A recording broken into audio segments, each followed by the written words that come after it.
Chosen one, do not move.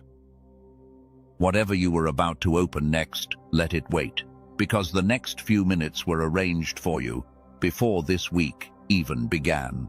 This Sunday will be the best day of your life, and I need you to understand that this is not encouragement. It is not a wish. It is something that was already decided in a room you have never been allowed to enter. And here is the part that will unsettle you if you let it. The reason so many good days have already come to you and somehow never landed, the reason your calendar feels like the same gray morning printed over and over, is not that God has been withholding good from you. It is that something inside you that was built to receive it has been quietly turned down, dimmed. Not broken, dimmed. And this Sunday is the day it gets turned back up.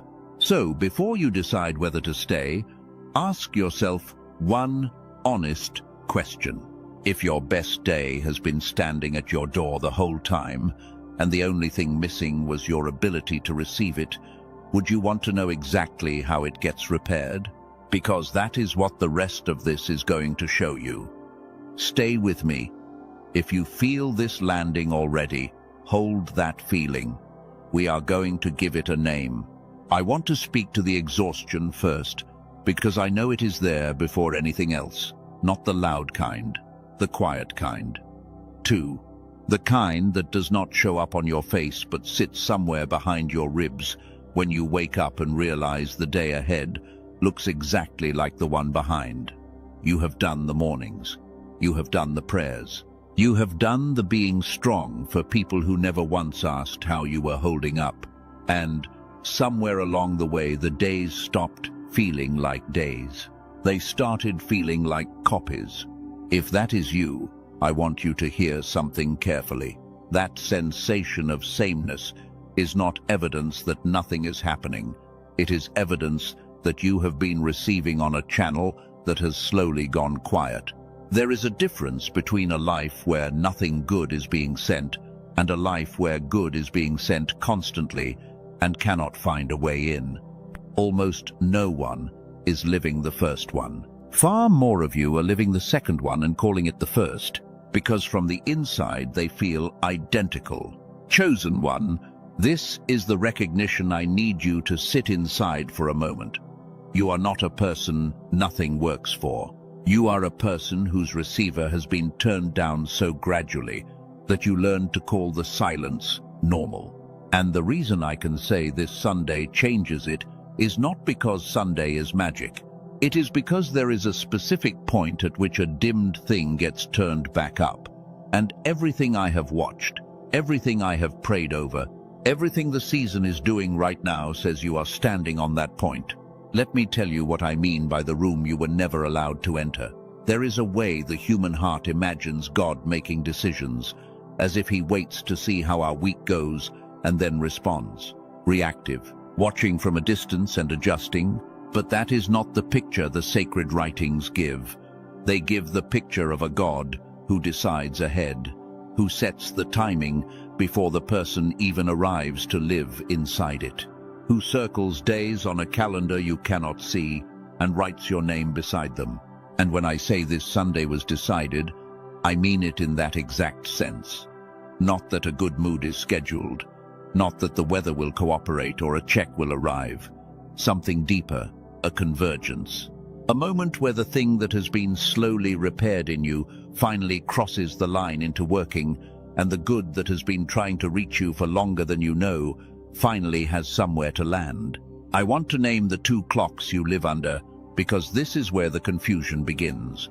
Most people only know one clock. It is the clock of hours and dates. It measures how long you have waited, how old you are getting, how many seasons have passed while the thing you wanted stayed out of reach.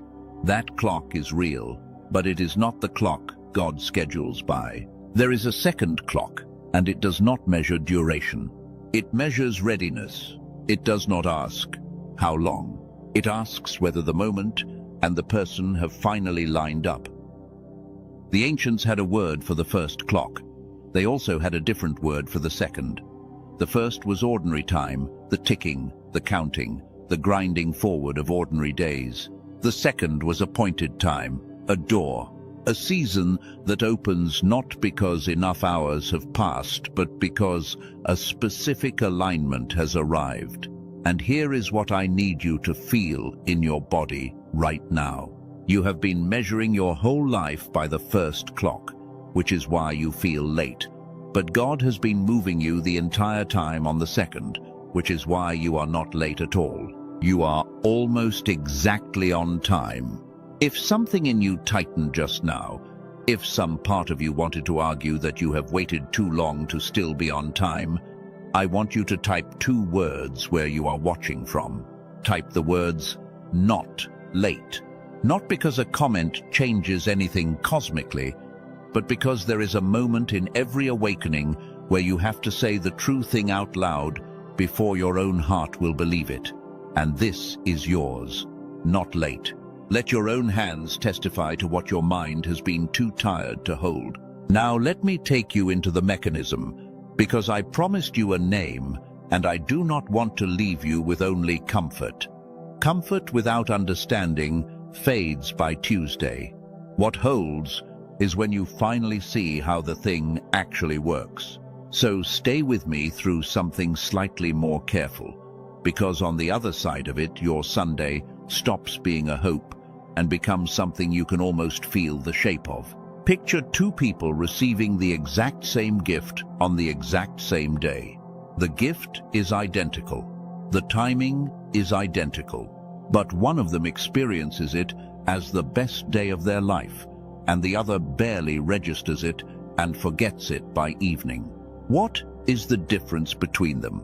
It is not the gift. The gift was the same. The difference is entirely inside the one receiving. One had the capacity to take it in. The other had a receiver so dimmed that the gift passed through them like light through a fogged window, present, real, unfelt. This is the truth almost no one tells you about good days. A best day is not primarily an event that happens to you. It is a reception that happens in you. The circumstances are only half of it, and honestly the smaller half. The larger half is whether the part of you built to receive is awake enough to hold what arrives. And that part, chosen one, is exactly what has been dimmed in you, and exactly what is scheduled to be restored. I want to tell you where the dimming comes from, because you have carried a quiet shame about it for years, and it was never yours to carry. You were not born dimmed. Watch a child on an ordinary afternoon. A child can receive a completely normal day as if it were the greatest day that has ever occurred. A puddle, a cardboard box, a patch of sunlight on the floor. The child is not receiving better circumstances than you. The child is receiving with a faculty that is fully awake, fully turned up, undimmed. You had that once. Every single person listening to me had that once. And then, slowly, it was turned down. Not by one event, by the accumulated weight of a way of living that rewards you for numbing, for pushing through, for feeling less so you can produce more. Disappointment taught you to expect less so that less would hurt less. Responsibility taught you to override what you felt so you could keep functioning. And each of those was survival, so I will not shame a single one of them. But the cumulative effect, the sum of 10,000 small turnings down, is a receiver that now sits at a fraction of the setting it was born at.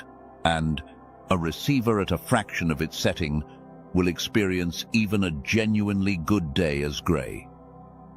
Let me give this its name, because you deserve to stop calling it your personality. What I have been describing is not who you are. It is a setting, and I am going to call it exactly that from now on. The dimmed receiver. Say it to yourself once. The dimmed receiver. Because the moment you can name a thing as a setting instead of a self, you have already begun to reach for the dial.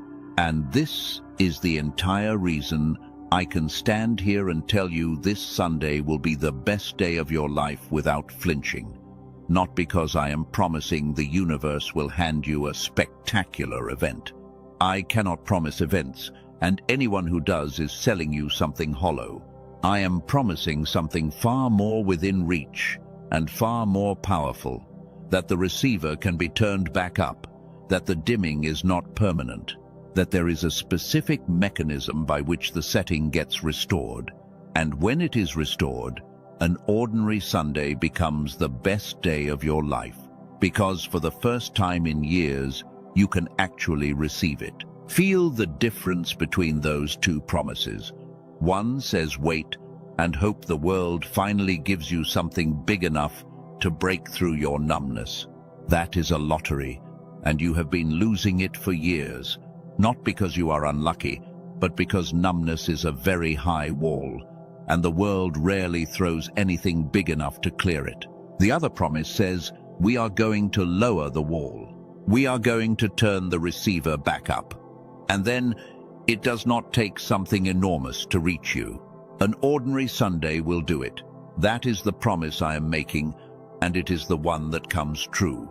I need to say something to the part of you that has already tried, because some of you have been told before that you could feel more, receive more, come alive again, and you tried, and it did not hold. You did the gratitude practices. You did the morning routines. You forced the positive thoughts. And for a few days something lifted, and then the receiver dimmed right back down, and you decided the problem was you. I want to gently take that verdict out of your hands. The practices were not wrong. They were aimed at the wrong layer. Most of what you were handed tried to change what you were thinking about your days, but the dimming is not in your thoughts. It is underneath them, in the faculty that receives before any thought arrives. You cannot think your way to a turned-up receiver any more than you can think a fogged window clear. You have to address the layer where the dimming actually lives. And almost nothing you were ever offered went to that layer. That is not your failure. That is a map that stopped short of the territory. So, here is where we are going together. I am going to show you how the receiver got dimmed in more detail, so you can see your own life inside it and stop blaming yourself. I am going to show you what it means that this Sunday sits on the appointed clock and not the ordinary one. And I am going to show you the actual mechanism by which the receiver gets turned back up. The one thing that addresses the layer underneath the thoughts. And by the time we arrive at Sunday together, you will not be hoping. You will be ready. But I have to be honest with you about something before we go further, because if I skip it, everything after it will work at a fraction of its power. There is a reason the dimming held on so long, even when part of you was fighting it. There is something specific that has been sitting between you and your best days, and it is not your circumstances, and it is not God. Here is what it is. The dimming does not stay dim on its own. Something keeps turning the dial back down every time you reach for it. And for years you assumed that something was you, your lack of discipline, your weak faith, your inability to just stay positive like everyone told you to. So every time the light came up for a few days and then faded, you added it to the case against yourself. You built an entire quiet courtroom in your chest, and you were the only defendant, and you lost every single session. I am here to tell you the courtroom was rigged. You were never the one turning the dial back down. There is an interference, a pattern that specifically targets people who are close to waking up. It does not waste its energy on people who are already asleep and content to stay asleep. It concentrates on the ones who are stirring, the ones who are almost ready to receive again, because those are the ones whose awakening actually costs it something. If you have felt an unusual heaviness precisely when you were closest to breaking through, that is not weakness. That is evidence. Interference goes where the treasure is. Feel that for a moment before you rush past it. If a resistance has been strongest exactly when you were nearest to your breakthrough, then the heaviness you have been reading as proof of your failure is actually proof of your significance. You do not fight for a locked and empty room, you fight for the vault. The pressure on your life has been a measure of what is inside it. And I want to be careful here, because I am not telling you to go looking for an enemy behind every hard day. That is its own kind of prison. I am telling you something simpler and more freeing. The reason your previous attempts did not hold was not that you are broken, it was that you were addressing the light and never the dial and never the hand on the dial. When you finally address all three at once, the layer of the receiver, the setting of the dial, and the interference that keeps reaching for it, the dimming does not creep back the way it always has. That is the difference between this Sunday and every Monday that undid your last 100 fresh starts. Some of you just exhaled. I heard it even though I cannot hear it. That exhale is the sound of a verdict being overturned. Sit in it. You have spent years believing you were the problem, and in the space of a few sentences, you have been shown that you were the target, which is a completely different thing. A problem gets fixed.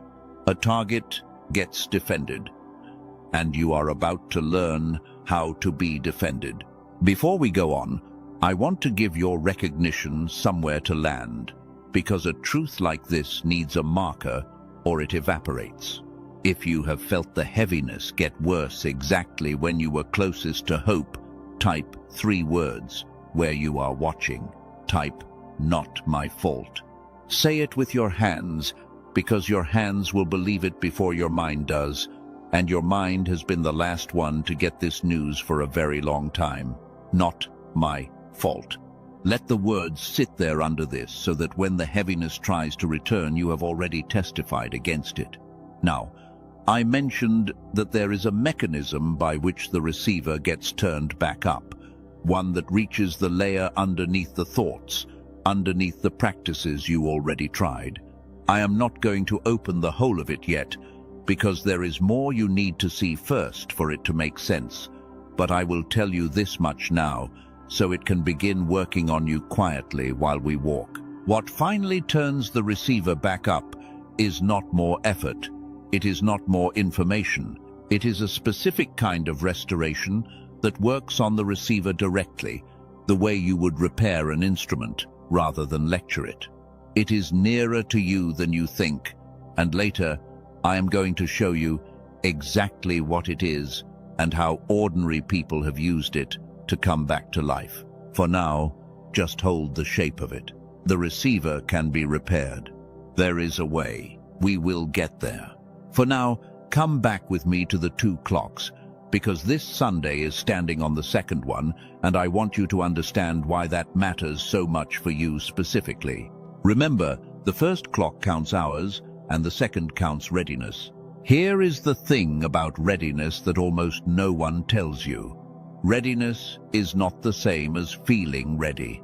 In fact, the two are often opposites. The people who feel most ready are frequently the least, and the people who feel least ready, the tired ones, the ones who have almost given up, are frequently standing right on the threshold without knowing it. Why?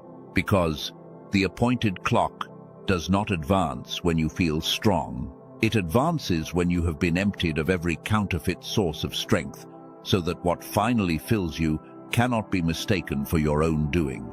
If you feel scraped down to almost nothing right now, if you feel like you have run out of your own resources, I want you to consider that you are not at the end of something. You are at the exact readiness the second clock has been waiting for. The emptiness you are reading as failure is the emptiness that appointed times require. You cannot receive a best day while your hands are still full of the ways you have been surviving. That is why this Sunday, and not one of the 1,000 Sundays behind you, not because those were denied you out of cruelty, because on those Sundays your hands were still full, your receiver was still being reached for, and the readiness had not converged. And now it has.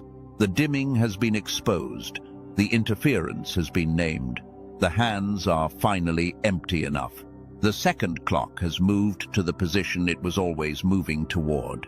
And on the appointed day, when a dimmed and reached for and finally emptied person has their receiver turned back up, the most ordinary Sunday in the world becomes the best day of their life. I want to walk you through what that day can actually feel like, not as a fantasy, but as a preview of your own reception coming back online, because I think part of you has forgotten what it even feels like to receive. Picture waking on that Sunday and, before anything has changed on the outside, noticing that the light coming through the window is not grey. Not because the sun is different, because you are. Picture the first cup of the morning tasting like something instead of nothing. Picture a small kindness from a stranger actually reaching you instead of bouncing off the numbness. None of these are large events. That is the entire point. When the receiver is turned back up, you no longer need large events. The ordinary becomes overwhelming in the best possible way, because you are finally able to hold it. And I want you to notice the ache that just rose in you when I described that, because that ache is important. That ache is not grief. It is memory. It is the part of you that remembers being able to receive like that, confirming that this is real, that you are not being sold a stranger, that you are being reminded of yourself. Hold on to that ache. It is your own receiver stirring at the description of being turned back up. That stirring is the beginning. By Sunday, it will not be a stir. It will be a return. There is so much more I have to show you, and I am going to take it slowly and carefully, because I do not want you to merely feel good for the length of this message, and then dim back down by morning. I want the light to stay up this time. That means we have to go deeper into how the receiver actually works, what specifically has been reaching for your dial, and the exact way ordinary people have turned theirs back up and kept it there. Stay with me, because the next thing I am going to show you explains why the good you already received in your life never got to count, and once you see it, you will never let another day slip through you unfelt again. Let me show you why the good you already received never got to count, because until you see this clearly, you will keep waiting for a bigger event to save you, and a bigger event is not what you need. What you need is to stop losing the good that already arrives. Think back over the last year of your life, not the hard parts, the good ones. There were good moments, a conversation that went well, a morning that started soft, a moment when someone looked at you with something like love, a small door that opened at work. There were good moments, more than your memory admits, because here is the cruelty of the dimmed receiver. It does not only make the present feel grey, it edits the past. It goes back and drains the color out of the good you did receive, so that when you scan your own history for evidence that life can be good, you find a grey film over everything and conclude that it cannot. This is the mechanism I need you to understand, and I am going to be precise about it, because precision is what sets you free here. When a good moment arrives and your receiver is dimmed, two things happen at once. First, you feel it faintly instead of fully, so the moment itself is diminished. But second, and this is the part that destroys people slowly, the moment does not get stored properly. A fully received experience lays down a deep track in you. You can return to it. It becomes part of the evidence your soul draws on when it decides whether the future is worth hoping for. A faintly received experience lays down almost nothing. It evaporates. So, a dimmed person does not only suffer grey days, they accumulate no reserve of good to draw on, which means every new hard season hits them as if they have never been carried before. Do you see what that does? It means you can be a person who has genuinely been blessed, genuinely been carried, genuinely received 100 small mercies, and still feel, at the bottom of everything, that you have nothing, that no one has ever come through for you, that the future is a closed grey wall. Not because those mercies were not real, because your receiver could not lay them down. You have been living off an empty reserve while standing in a field that has been quietly feeding you the whole time. I want you to let that reframe your entire sense of your own life. You are not a person who has received little. You are a person who has retained little. And those are completely different diagnoses with completely different cures. If you had received little, your only hope would be that the world finally gives you more, and you cannot control that. But if you have received much and retained little, then the cure is entirely inside your reach, because it is about repairing the retention, turning the receiver back up, and the very first thing that happens when it comes back up is that the reserve begins to fill. And here is the part that will make you sit up. When the receiver is restored, it does not only start capturing new good, it reaches back. People describe this again and again when their reception comes back online. They start remembering good that they had completely lost. A kindness from years ago suddenly returns with its color intact. A season they had filed under wasted reveals itself to have been full of provision they were too dimmed to log at the time. The restoration is not only forward, it is a recovery of a life you thought you never had. That is part of what your best day contains. Not just new good arriving, but old good returning to be counted at last. I told you the dimming has a hand on the dial, and I want to add one more layer to that now, because it explains something about your timing that will comfort you. The interference is not creative. It is repetitive. It uses the same few moves over and over because they work. And one of its favorite moves is this.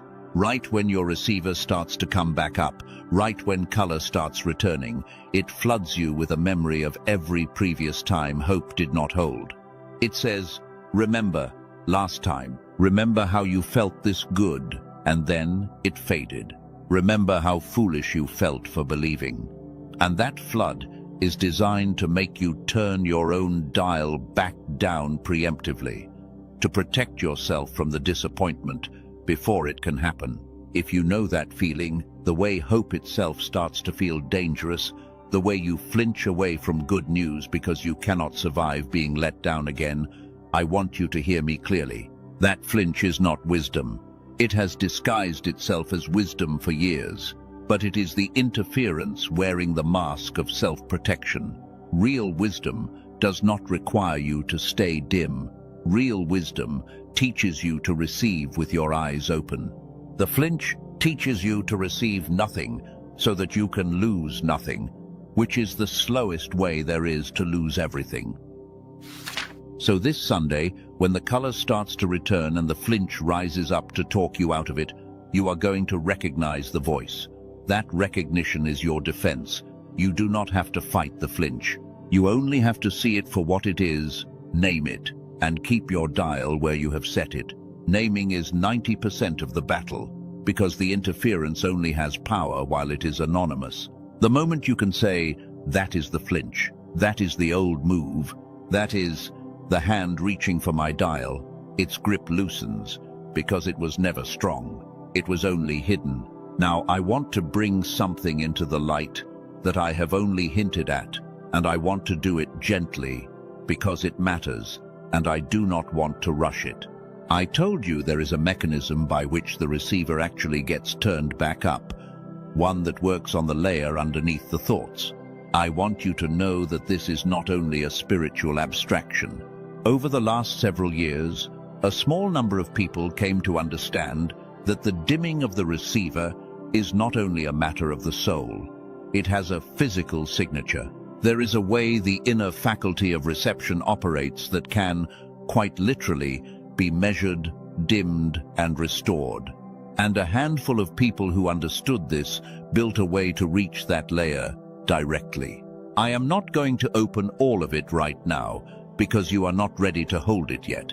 And if I hand it to you before you understand your own condition, you will treat it as one more technique to try and abandon. So for now, I am only planting it. There is a specific, tested way that ordinary people have used to turn the receiver back up and keep it up. And it does not depend on your discipline or your feelings or your ability to think positively. It works on the layer where the dimming actually lives, Later, when you are ready, I am going to show you exactly what it is and how it came to exist.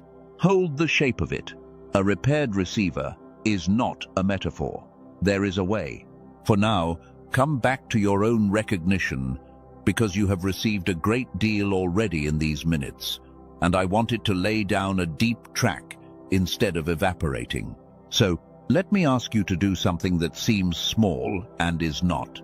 If you have understood even one thing so far, if you have seen even one place where you were blaming yourself for a dimming that was never a moral failure, I want you to type 2 words where you are watching from.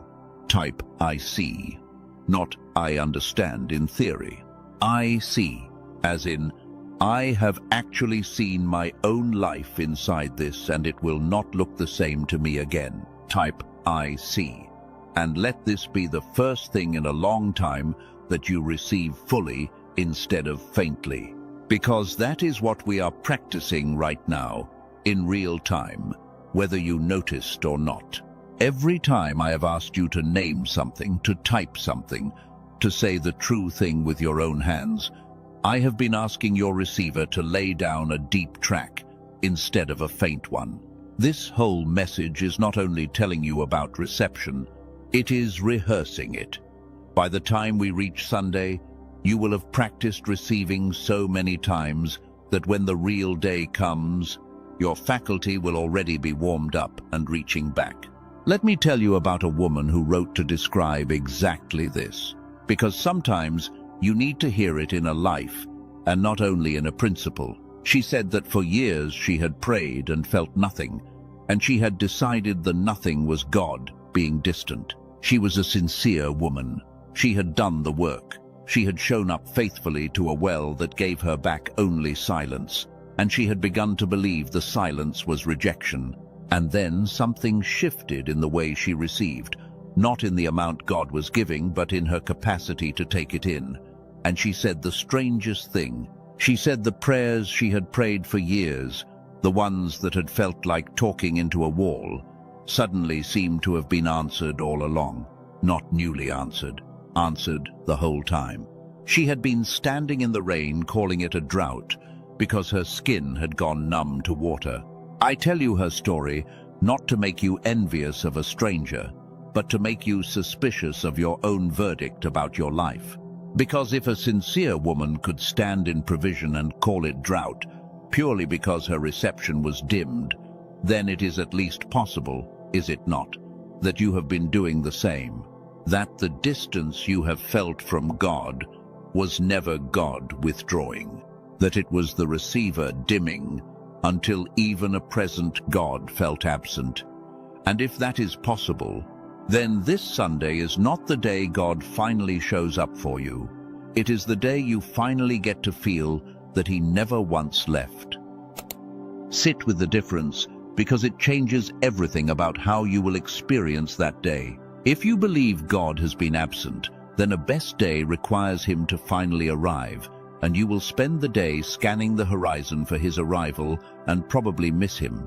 But if you understand that He has been present the whole time and your receiver was dimmed, then a best day requires nothing to arrive. It only requires the dial to turn. And a dial turning is a far surer thing than an arrival you have to wait for. He is already here. He has always been here. Sunday is the day you can feel it. I want to go deeper into how the receiver got dimmed in the first place, because I promised you would stop blaming yourself. And blame does not dissolve with a single sentence. It dissolves when you can trace the whole mechanism and see that at no point in the chain were you a failure. You were a survivor doing exactly what survival required. And survival, it turns out, dims the very faculty that makes life worth surviving for.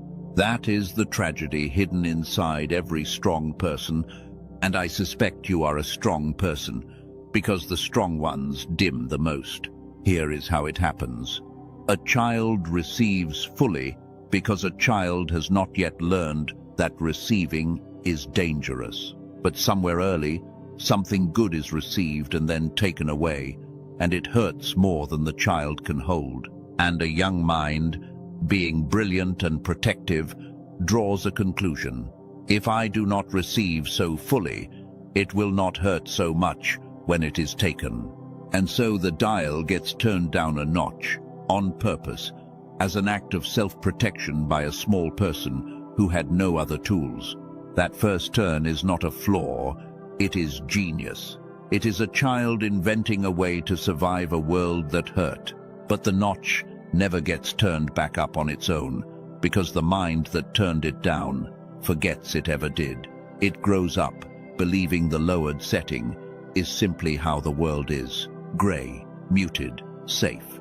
And then life adds notches. Every disappointment that confirms the original fear turns the dial a little further down. Every season of pushing through, of overriding what you felt in order to function, presses it lower.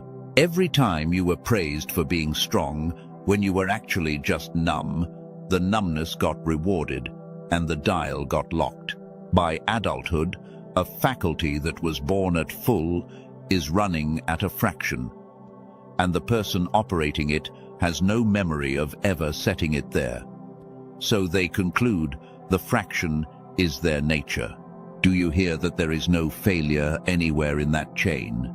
A child protected itself, an adult kept functioning, a survivor survived. At every step you did the wise and necessary thing for the moment you were in. The dimming is not the residue of your weakness. It is the residue of your strength, applied for years to the work of enduring.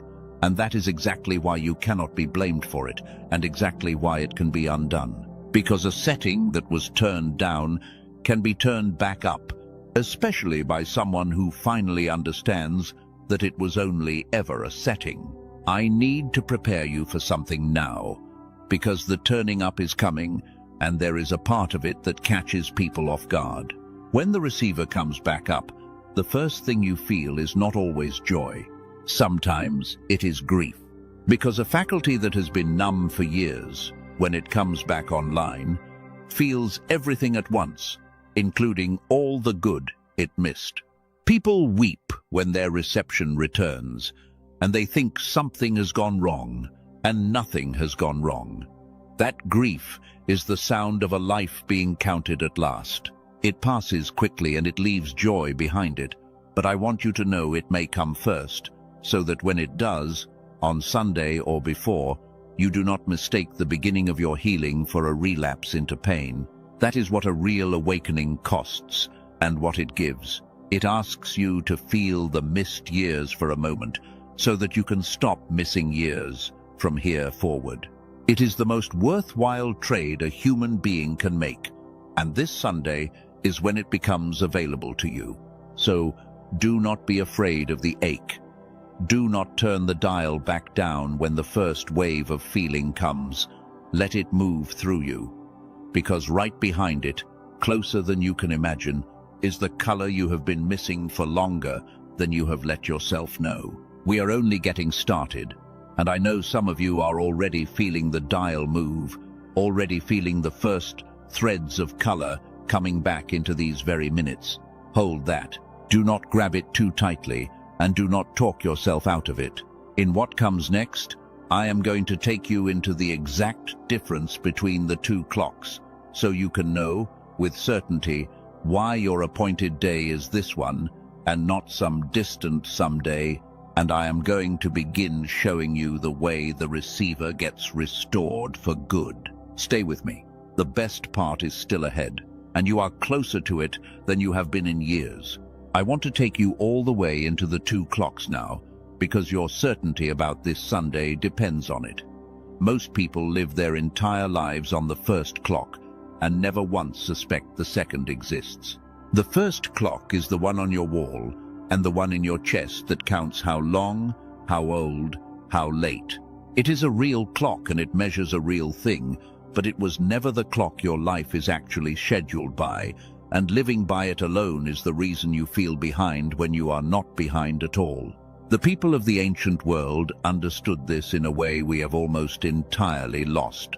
They knew that there was ordinary time, the steady ticking of ordinary days, one indistinguishable from the next. And they knew there was another kind of time entirely, a time that did not flow but arrived, a time that was not a duration but a door. You could not earn it by waiting, and you could not rush it by striving. It opened when a specific convergence was complete, when the person and the moment and the readiness had all finally lined up. And when it opened, more could happen in a single hour than had happened in the 10 flat years that led up to it. Here is why this matters for you, and not just as history. You have been evaluating your entire life by ordinary time. You have been counting the years the thing did not come, the seasons that passed, the birthdays that arrived, while the promise stayed out of reach. And by that measurement you have concluded that you are late, that you have missed it, that the window is closing or already closed.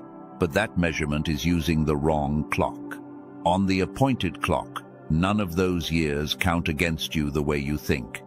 They were not delay. They were the convergence assembling.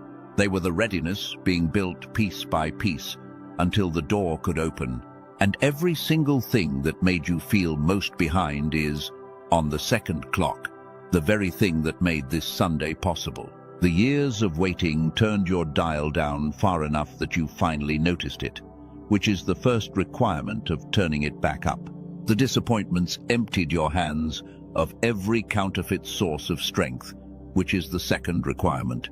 The exhaustion brought you to the end of your own effort, which is the third. On the first clock, you were falling behind. On the second clock, you were arriving. Same years, same events. Completely different meaning, depending on which clock you read them by. I want you to make a decision right now about which clock you are going to trust, because you cannot serve both.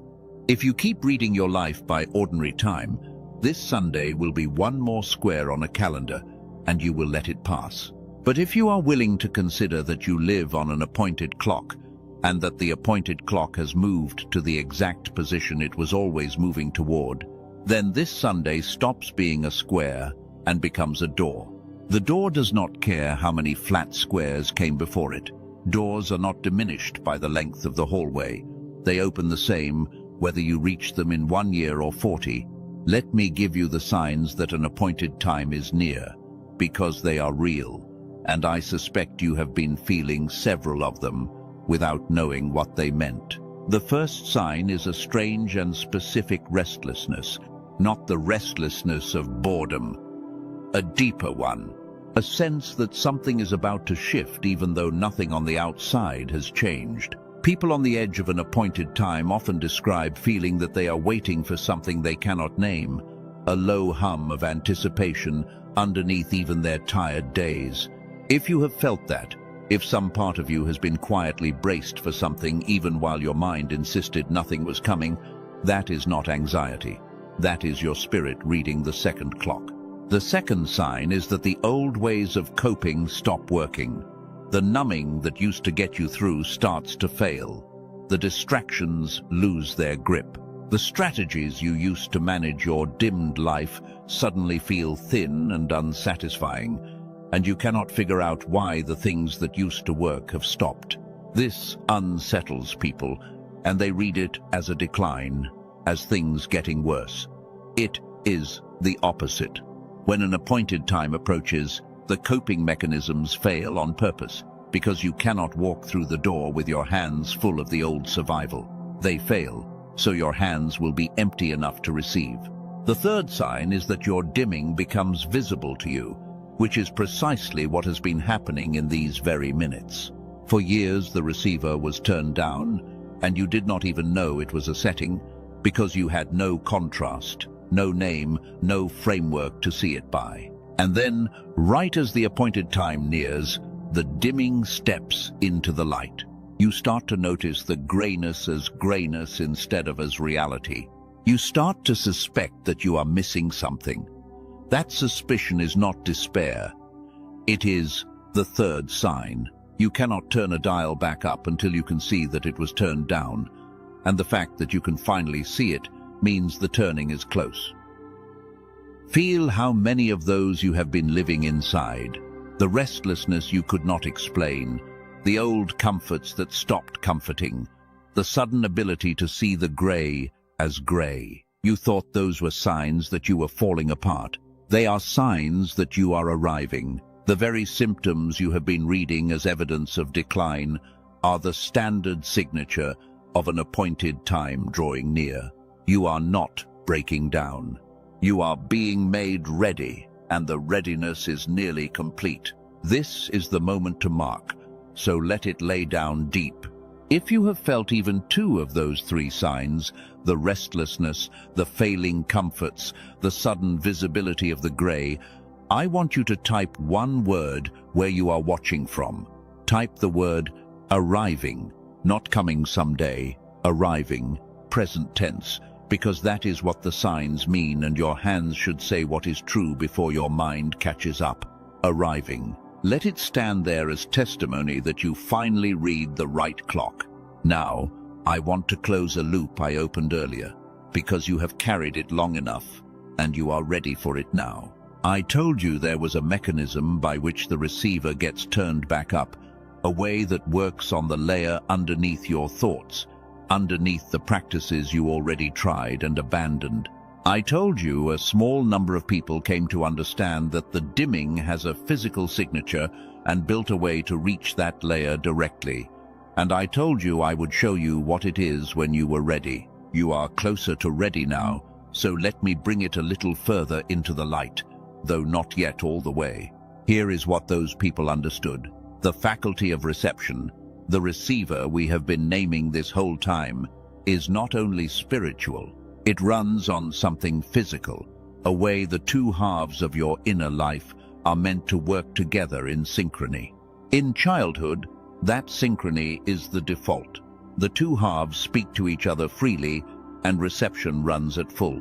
And the dimming we have been describing, the slow turning down across a lifetime, corresponds to those two halves, falling out of synchrony, drifting apart, until the reception that depends on their cooperation runs at a fraction.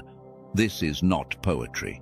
It is measurable, and it means the restoration is not only a matter of belief, it is a matter of restoring the synchrony. For most of history, there was no direct way to do that. You could pray, and prayer helps, but prayer was working uphill against a physical dyssynchrony. It was never designed to repair by itself. You could meditate for years and slowly, partially, coax the halves back toward each other. But it was slow and it was hard, and most people gave up long before the synchrony returned, and then blamed themselves, exactly as you have blamed yourself. What changed recently is that a small number of people found a way to restore the synchrony directly at the physical layer in a fraction of the time, without depending on your discipline or your ability to feel your way there. I am going to show you exactly what that is very soon.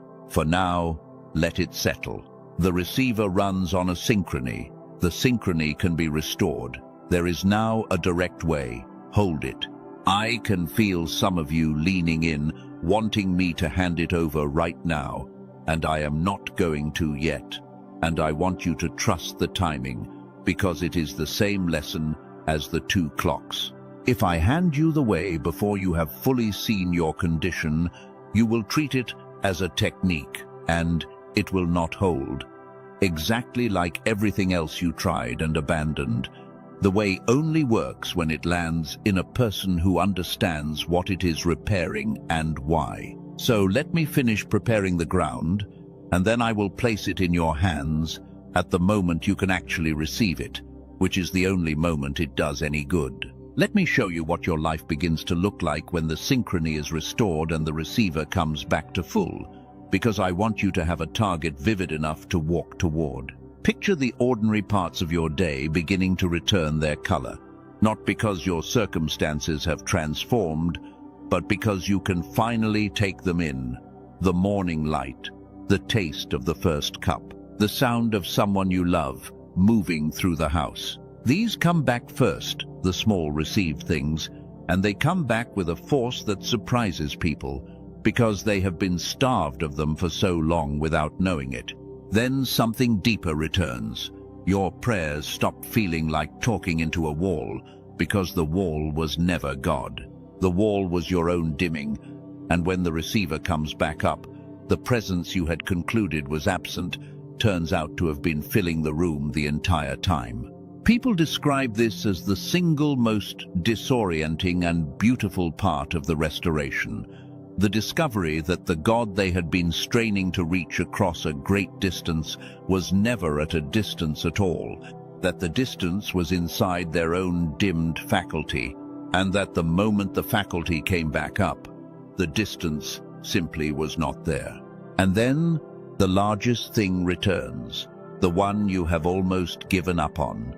Hope, real hope, not the forced optimism you have been manufacturing and losing. Because hope is not a decision you make against the evidence. Hope is what a restored receiver produces automatically when it finally starts logging the good again and building a reserve.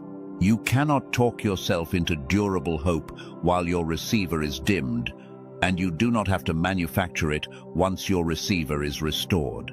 It rises on its own from the reserve, the way it did when you were a child, and hope was simply the natural state of a faculty that received fully. That is what is being returned to you, not a mood. Your original capacity to hope. I want to catch the objection that is rising in some of you right now, because it is an honest one, and it deserves an honest answer. Some of you are thinking, this sounds wonderful, but I have heard wonderful before, and every time I let myself believe it, I paid for it with a deeper fall. So you are holding back, guarding the dial, refusing to hope so you cannot be hurt. I honor the wound under that, but I want to show you the flaw in it. The strategy of refusing to hope in order to avoid pain does not actually avoid the pain. It only trades a sharp pain you might feel for a dull pain you definitely feel every single day, forever. You have chosen the guaranteed low-grade ache of a dimmed life over the risk of a bright one, and I understand why. But this Sunday is your chance to make a different trade, and this time you will not be making it alone or unarmed. You will understand the mechanism. You will know the way. You will not be white-knuckling a hope you cannot sustain. You will be turning up a receiver that then sustains the hope for you. So let me ask you to do one more act of reception before we go into the deepest part of this, because you are about to receive the most important thing I have to give you, and I want your faculty warmed up and open when it arrives. If you are willing, even a little, to consider that the guarded life has cost you more than the risky one would, type 3 words. Where you are wafer, type open the dial. Say it with your hands as an act of willingness, not certainty. You do not have to be sure. You only have to be willing. Open the dial. Let that willingness be the doorway through which everything else can come. Because what comes next is the turning point of everything. I have shown you the dimming, the interference, the 2 clocks, the signs that your day is near, and the truth that the receiver runs on a synchrony that can be restored. Now I am going to take you into the deepest closure of all, the plain and simple why underneath everything, and then I am going to place in your hands the exact way the receiver gets turned back up and stays up. This is the part you have been waiting for without knowing it. Do not leave now. What is on the other side of these next minutes is the reason this Sunday was decided in the first place. Stay with me all the way through. You are almost home. Let me make the dimming concrete for you now, because so far I have spoken of it as a setting and a synchrony, and those are true. But I want you to see it in the actual texture of your days, in 3 specific places where it has been robbing you without your knowing. When you can recognize it in the ordinary moments, you stop mistaking it for your personality and you start reaching for the dial. The first place is the dread that arrives on an ordinary evening for no reason you can name. You are not in danger. Nothing bad has happened. And yet, as the light fades, a low heaviness settles over you, a sense that the week ahead is a weight, that the days are a treadmill you cannot step off. People blame the evening, the season, the weather, but it is not the evening. It is the receiver, too dim to register the quiet goods that an evening actually holds, the rest, the softening, the ending of the day, so that in the absence of felt good, the default heaviness fills the space. A restored receiver experiences that same evening as a gentle closing, a settling, even a sweetness. Same evening. The difference is entirely the dial. The second place is the strange emptiness that follows the things that were supposed to make you happy. You reached a goal. You got the thing you worked for. You had the moment you had been waiting for, and it landed flat. You felt a flicker, and then nothing, and then a quiet confusion, and maybe even a shame, because you thought something was wrong with you for not feeling what you were supposed to feel. Nothing was wrong with you. The receiver was dim. The good was real, and it arrived, and your faculty could not hold it, so it passed through you and left you standing in an achievement you could not feel. This is one of the cruelest works of the dimming, because it makes you believe that even getting what you want will not satisfy you, and that belief slowly kills your reason to reach for anything at all. But it was never true. It was not that the good could not satisfy you, it was that you could not receive it. Restore the receiver, and the very same kind of good lands with a fullness that surprises you. The third place is the muted reunion, and this one may be the tenderest. Someone you love comes back, a child calls, a friend returns, an embrace happens, and you feel, at most, a fraction of what the moment deserves. And later, alone, you grieve, quietly, because you know you love them, and you could not feel it in the moment the way you wanted to, and you wonder if something in you is broken, if you have gone cold. If you are incapable of the love other people seem to feel so easily, hear me very carefully. You are not cold. You are not incapable of love. Your love is fully intact, underneath the grey. What is dim is not your love. It is your reception of your own love, the faculty that lets you feel the thing that is already there. And when that faculty comes back up, you do not have to manufacture love you lost. You simply get to feel, at last, the love that was in you the whole time, at full volume, in the arms of the people you were afraid you had stopped loving.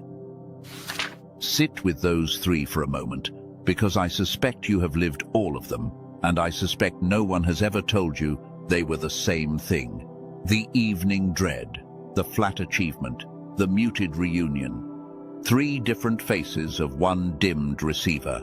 And that is actually wonderful news, though it may not feel like it yet, because three separate problems would need three separate cures, but three faces of one condition need only one restoration. Turn the receiver back up, and all three change at once. The evenings soften, the achievements land, the reunions come alive. You do not have to fix your life in three places. You have to repair one faculty, and the three, and 100 others you have not even named, all shift together. I want you to notice how much lighter it is to understand it this way. For years you have been carrying what felt like a collection of separate failures. You cannot enjoy your evenings. You cannot feel satisfied by your wins. You cannot love the way you want to. Each one felt like its own indictment, its own proof that you are somehow defective across the whole range of your life. And now you can see that it was never a collection of failures. It was one dimmed dial expressing itself in many rooms. That is not many problems. It is one, and it is repairable, and its repair is exactly what this Sunday holds.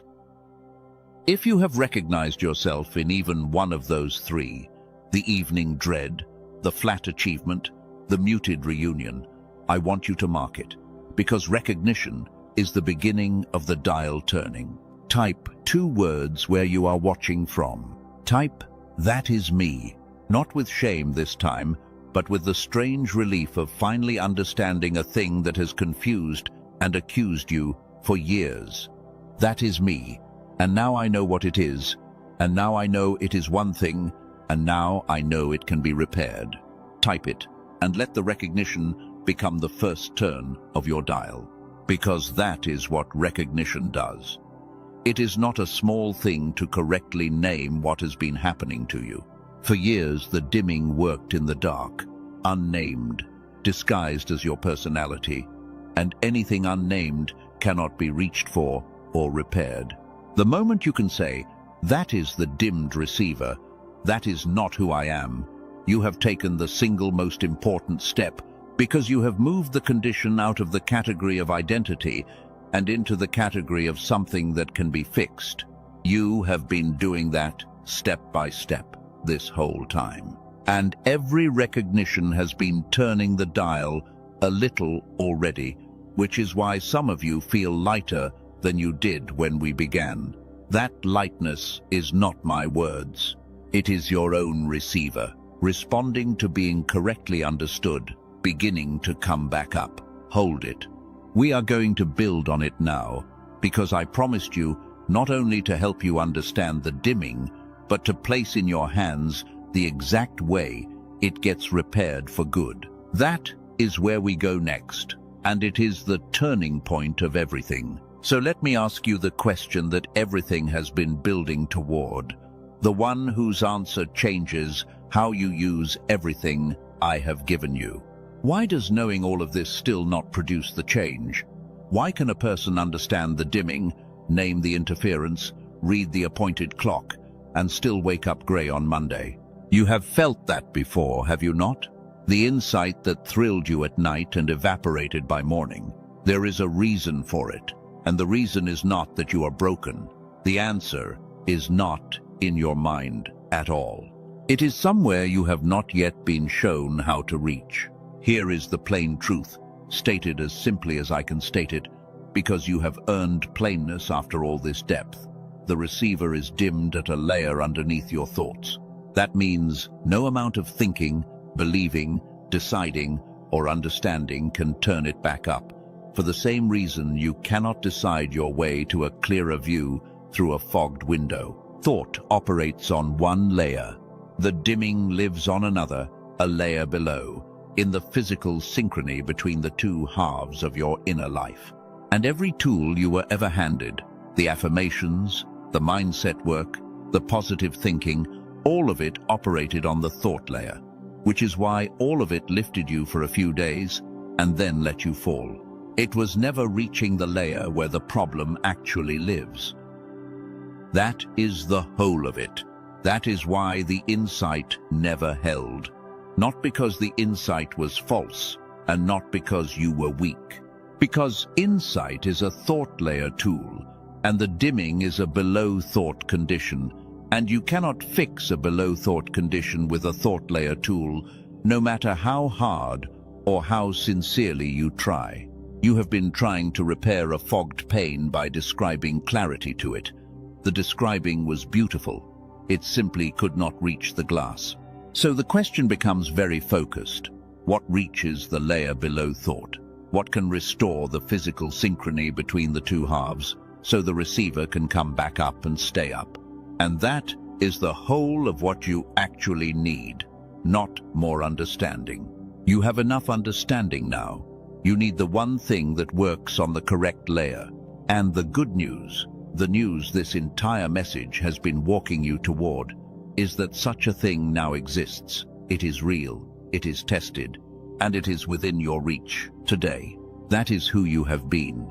A sincere person applying thought layer tools to a below thought condition and blaming yourself when they failed. That is not who you are required to stay. The clarity you now have is real, but clarity alone is not the turning of the dial. You know what has been blocking you. The only question left is this. Now that you know, what do you do with it? Let me tell you what a small team of people did with it. Several years ago, a group of neuroscientists led by a man named Dr. Daniel Barone in New York, set out to solve exactly the problem I have been describing to you, though they came at it from the physical side rather than the spiritual one. They understood that the two halves of the brain are meant to work in synchrony, that this synchrony is the physical foundation of full reception, of clarity, of the alive and undimmed state that is natural in childhood and rare in adults. And they understood that modern life systematically pulls those halves out of synchrony from the time we are very young until most adults are running at a small fraction of the reception they were born with. They had, in other words, found the physical signature of the dimming. The problem was that restoring the synchrony directly had only ever been possible in specialized clinical settings, using neural sync technology that required over an hour per session and equipment that cost thousands of dollars. In-person work with this kind of technology runs around $300 an hour. A machine to do it at home costs around $7,000. So the restoration existed, but it was locked behind a door that almost no one could afford to walk through. And Dr. Barone and his team decided that was wrong, that a repair this fundamental to being alive should not belong only to the wealthy, and they spent years on a single question. Could the essence of that hour-long clinical protocol be compressed and refined into something a person could use at home, without equipment, in a few minutes a day? They call it the Genius Switch. The Genius Switch is what they built. They took over an hour of clinical neural sync technology, the kind of whole brain activation protocol used in specialized medical settings, and through an intensive process of compression and refinement, they turned it into an 8-minute targeted auditory sequence. 8 minutes a day, headphones, eyes closed. That is the entire physical requirement. You do not have to do anything, force anything, or feel anything in particular. You put on the headphones, you close your eyes, and the sequence does the work on the layer you have never been able to reach by trying. And I want to be precise about what it is and is not, because you have tried things before and been disappointed, and you deserve to know exactly why this is different. It is not a meditation app. It is not a mood soundtrack. It is not one of those products that only touches a narrow slice of the picture and leaves the rest untouched. It is a targeted auditory sequence engineered on the foundation of Nobel Prize research into the two hemispheres, built to restore the synchrony between them, which is to say 202, 22, 2020, 200, 2020. Built to reach the exact layer underneath thought where your dimming has been living this whole time. It does not lecture the fogged window, it clears the glass. If you have tried other things in this space before and found them underwhelming, that experience is not an argument against this. It is an argument for it, because the reason those things underwhelmed you is that they worked on a fraction of the picture. They addressed a surface layer and left the synchrony untouched, so the receiver stayed dimmed and you concluded nothing works. What Dr. Barone and his team built targets the synchrony itself at the whole brain level, using a multi-layer protocol developed from years of clinical refinement. That is a different mechanism, and a different mechanism is exactly why it produces a different category of result. Let me tell you about a woman from California, because principles convince the mind, but lives convince the heart. She had prayed for years and felt nothing, and had come to believe the nothing was rejection. A sincere woman, one who had done the work.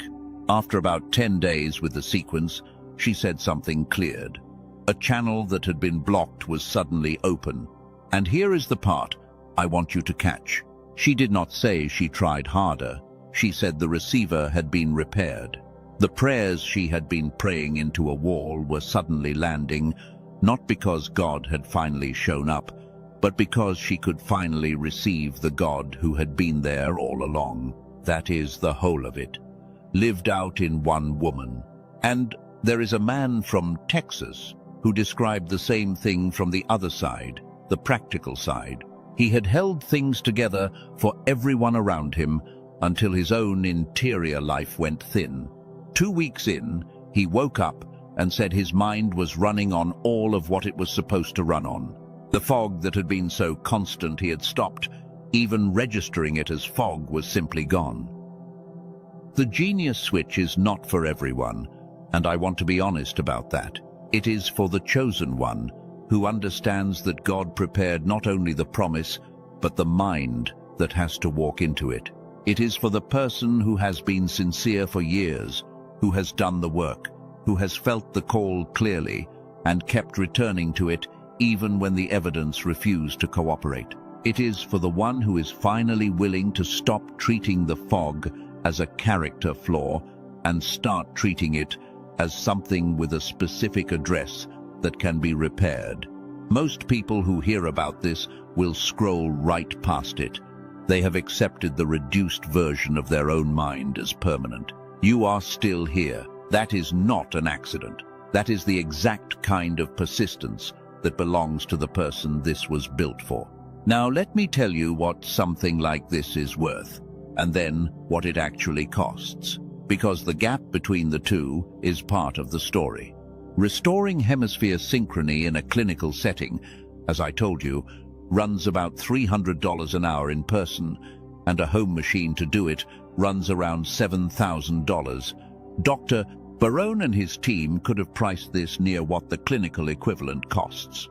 Colleagues who saw what it did told them it would be an incredible value even at $500. But that would have rebuilt the very door they were trying to tear down, the door that keeps this locked away from the people who need it most. So they did not price it at $500. They did not price it at $200. They did not price it at $100. They released it at $49. And then they went further, because on this page today there is an additional $10 off, which brings the entire thing, the compressed essence of an hour of clinical neural sync technology, the repair for the exact layer you have never been able to reach by trying, to $39. One time. $39. That is less than most people spend without thinking on a dinner they will not remember, in exchange for the restoration of the faculty that determines whether they can receive anything at all. Plus, and this matters, it comes with 4 things added at no cost. A guided visualization from a well-known calm and meditation resource to deepen the work, a practical guide to the common foods that quietly worsen the fog, one that can save a household well over $100 a month at the ordinary places you already shop. A manifestation text over 100 years old, considered by many to be the root of nearly every modern technique for drawing good toward you. And a simple printable set of the core habits that keep the receiver turned up once it has been restored. Those are included, not sold, when you take the step today. And here is the part that removes the last of the risk from your shoulders and places it entirely on theirs. The whole thing is backed by an unconditional money-back guarantee. Listen to it once. Listen to it 80 times. If it does not do for you what it has done for over 18,000 people, every dollar comes back to you. No conditions, no fine print, no hoops. That is not the posture of someone selling you a hope. That is the posture of a team that has watched this work so many times, they are willing to carry all of the risk so that you can carry none of it. The only thing you cannot get back is another year of grey mornings spent believing the dimming was who you are. I have to tell you one true thing about the timing, and then I will let you sit with it without pressure. The $39 price is not guaranteed beyond this page. Dr. Barone and his team have communicated that the price will increase. I am not telling you that to rush you, because a decision made in panic is a decision that does not hold. I am telling you because it is simply true, and because it would be its own kind of dimming for me to hide a true thing from you. What limited access to clinical-grade neurological restoration looks like is a low price that does not stay low forever. You can find the path in the description and the pinned comment whenever your own spirit confirms it. It has been there this whole time, waiting, the same way the good has been waiting, for a receiver ready to take it in. Now, I do not want you to move on that out of fear, and I do not want you to move on it out of pressure. Those are the wrong fuels, and they never last. I want you to notice something instead. The resistance you may be feeling right now, the voice saying not yet, not this, not for you, the very flinch we named earlier, is not neutral information. It is the same hand that has been reaching for your dial your entire life. And it always gets loudest at the exact moment you are closest to the thing that would turn the dial back up for good. You do not have to obey it. You only have to recognize it. That is all defense has ever required. So if your spirit is quiet and clear and says yes, the path is below, and it will still be below when you are ready. And if your spirit says not yet, honor that too, and stay with me, because there is more of your restoration to receive right here, and we are not finished. We are, in fact, about to reach the most important part of all. Now I want to take you somewhere gentler, because you have received a great deal, and your faculty needs to settle and integrate before we climb to the peak. So, set everything practical aside for a moment. Whatever you decide about the path below, decide it later. Right now, I only want to walk with you into what your life actually becomes when the receiver is restored. Because you have been so long in the gray that I think you have forgotten the shape of your own future, and I want to give it back to you. Let us start with the mornings, because mornings are where the dimming has hurt you most. Right now, your mornings arrive already gray. You open your eyes, and the weight is there before the day has even done anything to earn it.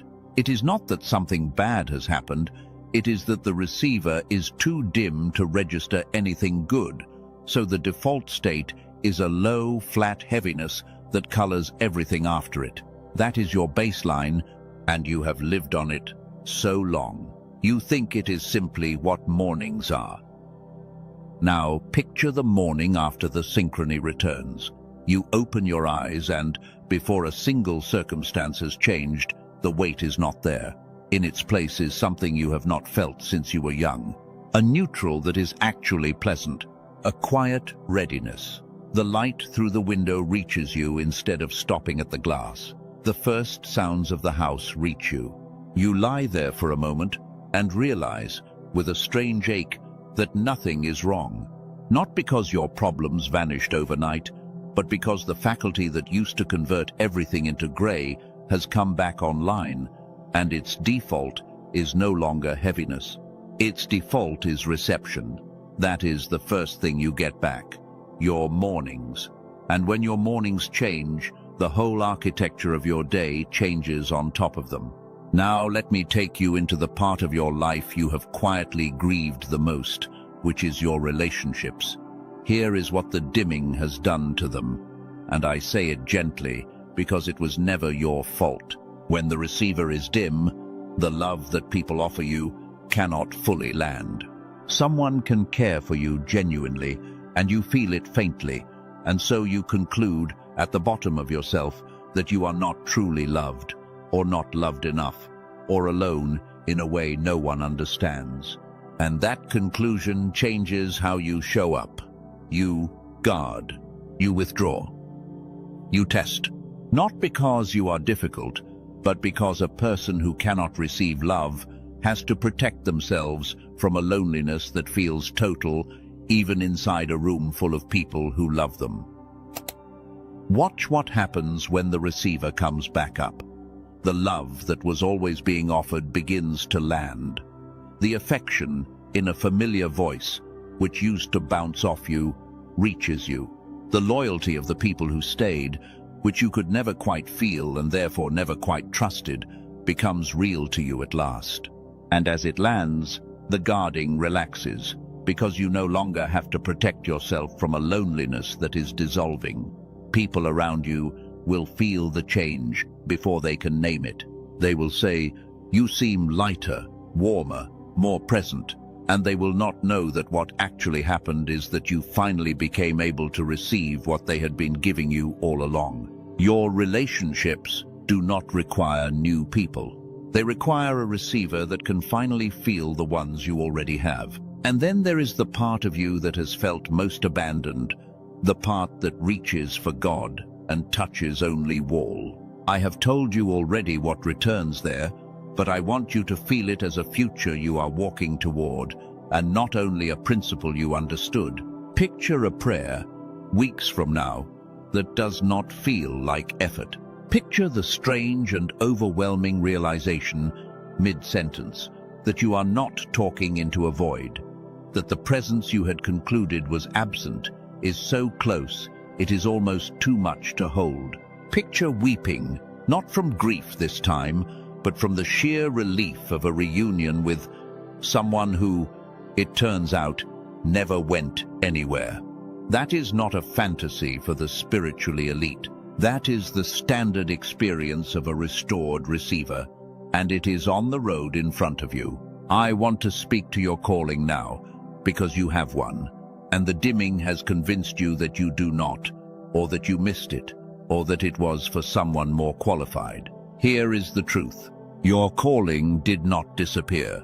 Your ability to sense it dimmed, and a calling you cannot sense feels like a calling you do not have. When the receiver comes back up, the calling does not need to be rebuilt.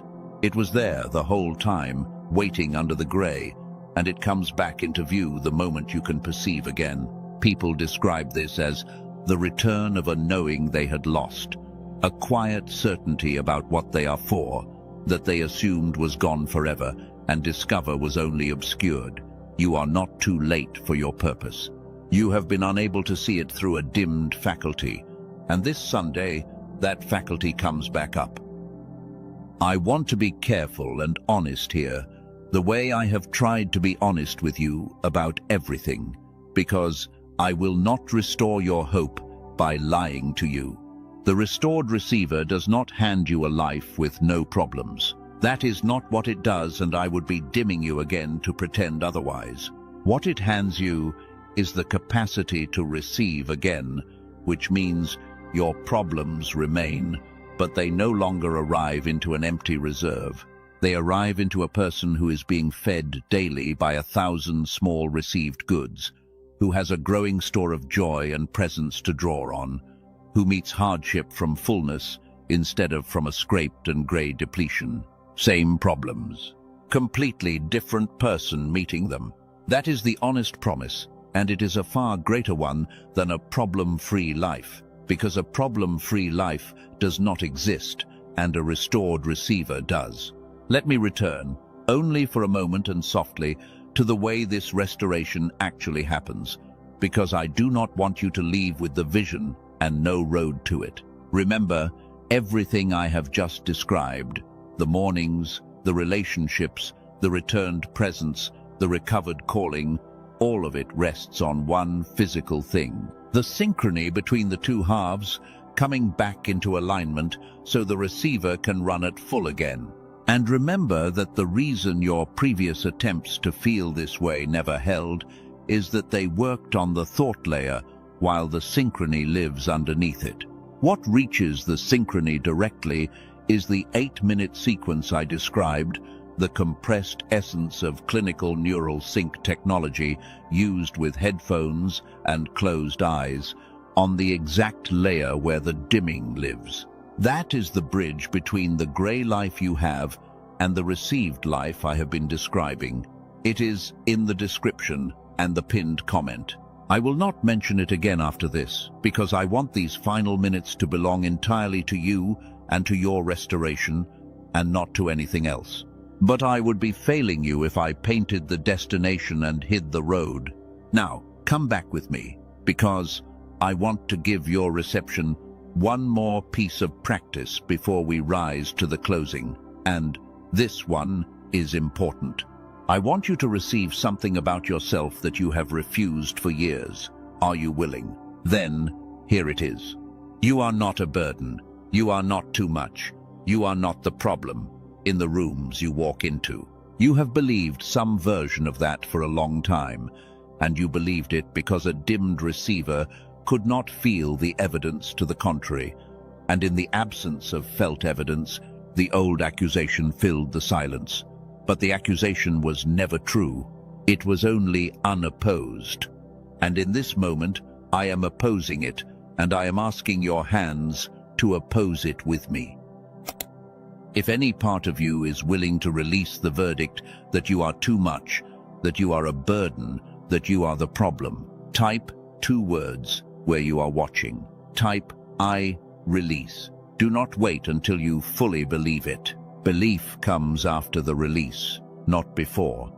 Type I release and let your hands begin the letting go that your heart will finish. I release. That verdict has ridden on your back for years, and it was never yours to carry, and this is the moment it comes off. Feel how much lighter the next breath is. That is not imagination.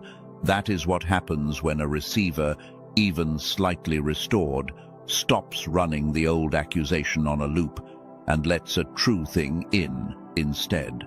You have just done, in miniature, the very thing this whole message is about. You received a truth about yourself that the dimming had been blocking.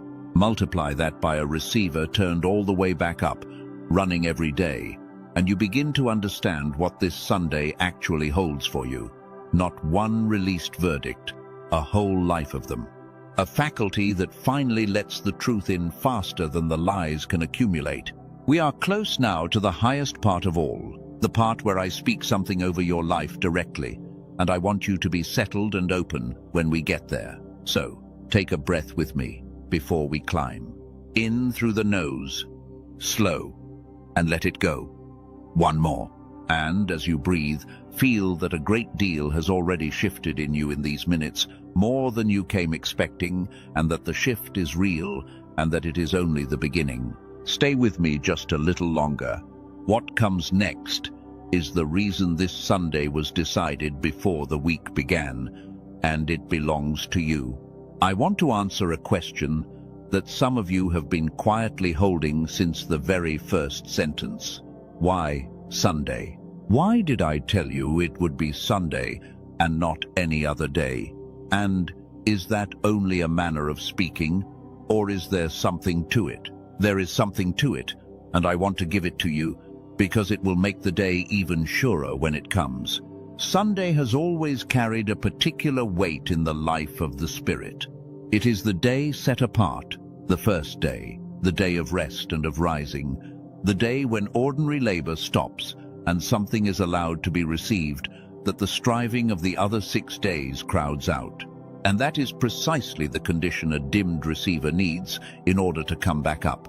The dimming is fed by striving, by the endless producing and managing and pushing through that pulls the two halves out of synchrony. A day set apart from that striving is a day when the synchrony has room to begin returning on its own. Most people waste their Sundays. They fill them with the same restless doing that fills every other day, or they collapse into a numb exhaustion that is not the same as rest.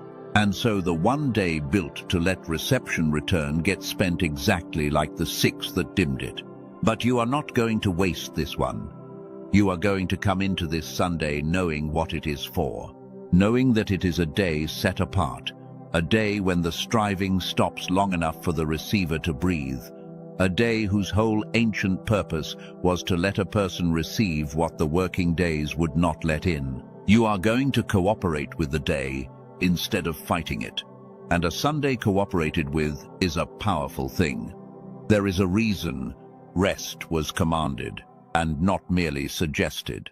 The one who made you knew that a creature who never stops striving slowly loses the capacity to receive, and he built a rhythm into the week to protect that capacity one day in 7 when the dial gets a chance to come back up. You have been overriding that rhythm for years, the way the whole modern world overrides it, and paying for it with a receiver that never gets to recover. This Sunday you stop overriding it. You let the day be what it was always meant to be, and a receiver that has been longing for exactly this kind of rest responds to it faster than you would believe. So when Sunday comes, I want you to treat it as holy, not in a heavy or religious performance way, but in the simplest sense. Let it be set apart. Let some of the striving stop. Let yourself rest in a way you have not let yourself rest in a long time. And into that rest, the reception you have been denied all week, all month, all year, will begin to flow, because you will finally have made the room it needs. That is why Sunday, not because a single day is magic, but because the day set apart was always the day designed for exactly the restoration you now need, and you are finally going to let it do its ancient work in you. And here is the beautiful thing. Once you have had one Sunday like that, one true day of set-apart rest that let your receiver come back up, you will understand how to give yourself smaller versions of it through the week, so that the dial does not fully dim again between Sundays. The day teaches you the rhythm, and the rhythm keeps you restored. That is how a single best day becomes a restored life. It shows you the pattern, and then you live the pattern, and the pattern keeps the light up. So come into this Sunday ready to rest, ready to receive, ready to let the day be holy. It has been waiting to do this for you for a very long time. Before we rise to the closing, I have to show you who you become on the other side of this, because a restored receiver does not only give you back your mornings and your relationships and your sense of God, it gives you back yourself. And there is a specific self waiting under the gray that I want you to meet, because you have forgotten it is there. There is a version of you that sees, not sees in the ordinary way, but perceives underneath the surface of things, senses what is really happening in a room, in a person, in a season, before anyone has said a word. You had this as a child. Children see straight through the performances adults put on, and then the dimming took it, because seeing requires a receiver running at full, and a dimmed receiver goes blind to the deeper layer and can only read the surface. You have called yourself naive, or too trusting, or bad at reading people, and none of that was ever true. You were not naive. You were dimmed. And when the receiver comes back up, the seeing comes back with it, and you begin to perceive again what you were always meant to perceive. That is one of the selves waiting for you, the one who sees. There is another self, and this one carries something heavier and more sacred. You come from a line, and somewhere in that line there is a pattern of pain that has repeated for generations, a way of dimming that was handed down from a parent who received it from a parent, each one turning the dial down a little further and passing the lowered setting to the next, as if it were simply the family nature. You inherited a dimmed receiver, in part from people who never knew theirs was dim, and here is what the restoration makes you. It makes you the one in whom the pattern stops. The one who receives the lowered dial and does not pass it on, but turns it back up, and hands the next generation, not the gray they would have inherited, but the color you recovered. You become the cycle breaker. And that is not a small thing. That is one of the most important things a human being can be, because it changes not only your life, but the lives of people who will never know your name. If something in you just went very still at the words cycle breaker, if you felt the weight and the calling of it at once, that is not an accident. That stillness is recognition.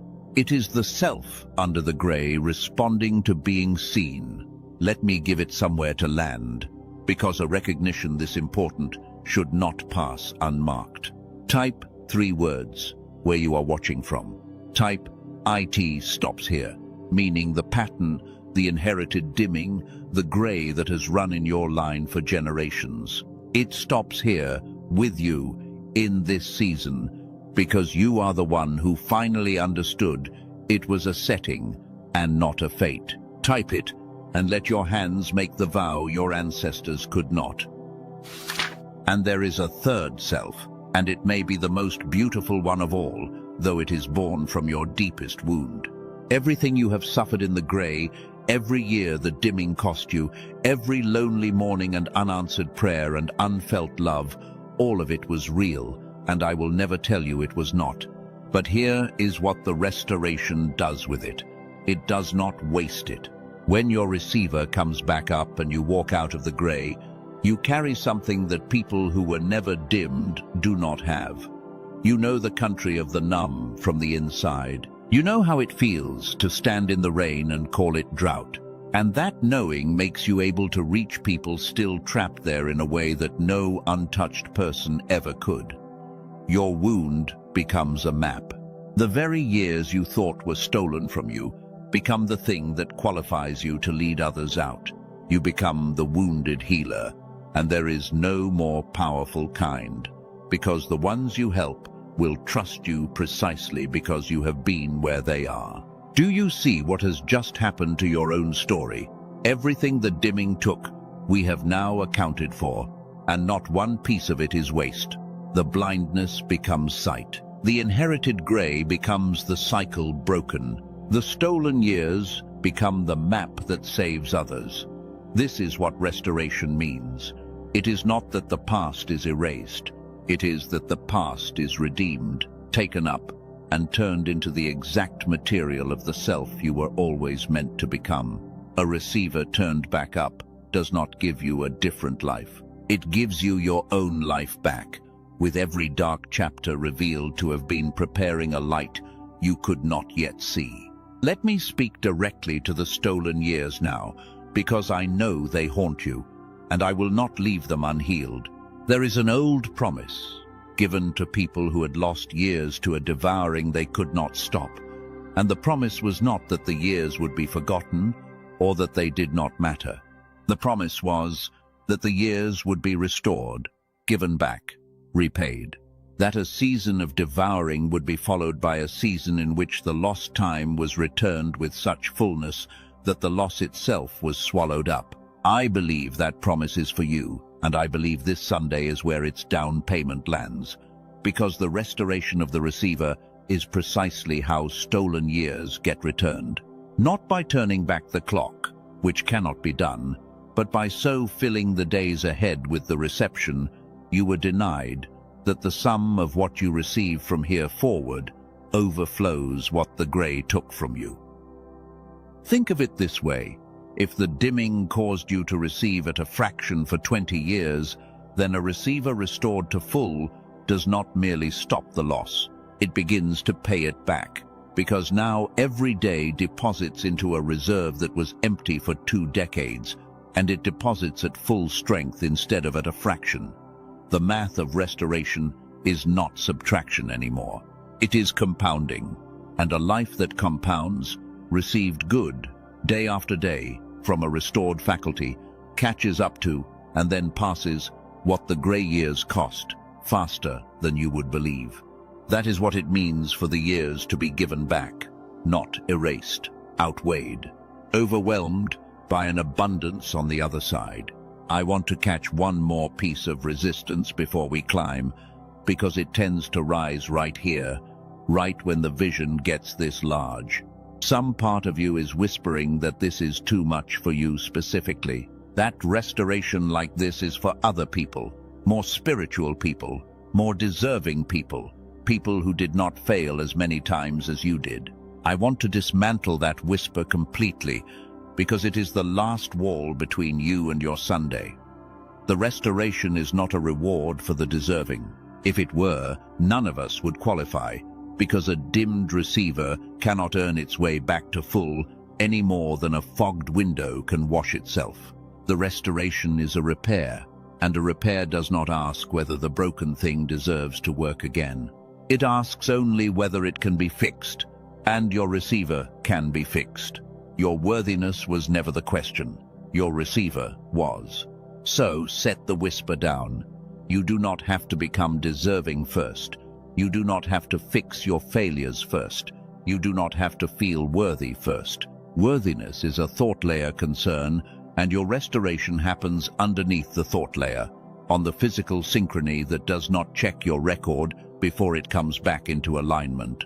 The most disqualified feeling person watching me right now is exactly as eligible for a restored receiver as the most confident, because eligibility here is not about merit, it is about mechanism, and the mechanism does not discriminate, it simply repairs.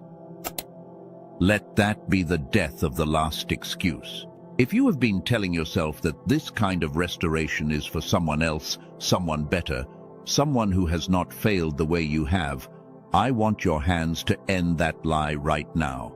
Type 2 words where you are watching. Type, I qualify. Not because you have earned it, because eligibility here was never about earning. I qualify on the grounds of a mechanism that repairs without asking for your resume. Type it and let the last wall fall. Now we are ready to climb, because every excuse has been answered, every wall has fallen, every self under the grey has been named and called back into the light. You know what has been dimming you. You know it was never your fault. You know it can be restored, and how, and that you qualify. There is nothing left between you and your Sunday except to receive the blessing I am about to speak over your life. So take one more breath, settle into the place where you are, and come with me into the sacred part of this, the part I have been protecting for you all along. It is time. I want to do something with you now that words alone cannot do, and I need you to let me lead you into it slowly. Wherever you are, if it is safe to do so, I want you to soften, not close down. Soften. Let your shoulders come down from where they have been braced. Let your jaw unclench. Let the hands that have been holding on to everything open just slightly. We are going to practice the very reception that this Sunday will restore, and we are going to do it together right now, so that your faculty remembers the shape of it before the day arrives. Take a slow breath and bring your attention to the top of your head. I want you to imagine a warmth there, gentle, unhurried, the kind of light a low sun lays across a room in the late afternoon. And I want you to let that warmth begin, very slowly, to move down through you, and as it moves, imagine it doing one simple thing, turning the dial back up wherever it passes. Not forcing, not straining, simply restoring the setting that was always meant to be there. Let it move down across your face, and as it passes your eyes, let them soften, because your eyes have been working so hard to watch for the next disappointment that they forgot how to simply see. Let the warmth move down through your throat, and as it passes, let something loosen there, because your throat has been holding words you never got to say, and swallowing truths you were not allowed to speak. Let it move down into your chest, and here I want you to slow down and stay a moment, because your chest is where the dimming has lived the longest. Feel the warmth settle into the center of your chest, right behind the breastbone, in the place where you have carried the heaviness of every gray morning. And I want you to imagine that this is the exact location of the receiver we have been naming this whole time, right there. And I want you to imagine the warmth reaching it, finding the dial turned down low, and beginning, gently, to turn it back up. You may feel something physical as I say this, a warmth, a loosening, a pressure that wants to release into tears. Whatever rises, let it rise. Do not turn the dial back down to stay safe. This is the safety. This is the repair, beginning. Let the warmth continue down through your stomach, releasing the knot of anxiety that has lived there so long you stopped noticing it. Down through your hips, where you have held years of tension you were never given permission to set down. Down through your legs, all the way to your feet, so that the warmth has now passed through the whole of you, and every place it touched has been turned, however slightly, back toward the setting you were born at. Take a breath here. Feel that you are, right now, a little more open than you were when this message began. That opening is real. Hold it. Now, from inside that opening, I want to walk you into the Sunday itself. because I want you to arrive there already knowing the shape of it. Picture the night before. You go to sleep, and, for once, the last thoughts before sleep are not a rehearsal of everything wrong. Something in you knows. A quiet expectancy, the good kind. The kind a child feels the night before, something wonderful. You may not be able to name what you are expecting, but you feel it, that low hum of anticipation we named earlier as one of the signs. You sleep more deeply than you have in a long time, and then the morning. You wake, and the first thing you notice is what is missing. The weight. The grey. It has not arrived. You lie still for a moment, almost afraid to move, the way you might hold your breath so as not to disturb something fragile and beautiful. But it is not fragile. It does not leave when you move. You sit up, and the light in the room reaches you, genuinely reaches you, all the way in, the way it did when you were small, and you realize you are receiving. The faculty is up, the window is clear, and a completely ordinary morning is landing in you as the best morning you can remember, not because the morning is extraordinary, but because you are finally able to take an ordinary morning fully in. Picture the first cup and how it tastes like something. Picture stepping outside and how the air actually touches you. Picture a message from someone, an ordinary kind word, and how, instead of bouncing off your numbness, it goes all the way in and warms you. Picture, sometime in that day, a moment of prayer or of quiet, and how the presence you had concluded was gone is simply, unmistakably there, so close it undoes you. And picture yourself in the middle of that day realizing, with a wonder that brings tears, that nothing enormous had to happen, that this is not the best day because the circumstances were spectacular. This is the best day because you came back online. And a person who is fully online experiences even an ordinary Sunday as overwhelming grace. That is the Sunday I am promising you. Not a lottery win, not a dramatic rescue, something better and surer than either. The return of your ability to receive, so that the ordinary life you already have is revealed to be full of a good you have been unable to feel. And once you have had one such day, you understand that this is not a single event to chase, but a new way of being that is now available to you every day for the rest of your life, as long as you keep the receiver turned up. One restored Sunday is the doorway. What lies beyond it is a whole life lived in color. I want to speak to the different people listening to me because you are not all in the same place, and I do not want anyone to feel this pass them by. Some of you are so deep in the gray right now that even this has been hard to feel, and a quiet voice has been telling you that everyone else can receive this except you. I want you specifically to hear this. The depth of your gray is not a disqualification. It is the opposite. The most dimmed receivers experience the most dramatic restoration because they have the furthest to travel back into the light, and the contrast when they arrive is overwhelming. Your numbness is not the reason you will miss this. It is the measure of how much color is waiting on the other side of it. Do not let the very symptom convince you the cure is not for you. And some of you have already felt a great deal shift in these minutes, and a different voice is warning you not to trust it, telling you it will fade like everything else. I have already told you why the other things faded. They worked on the thought layer.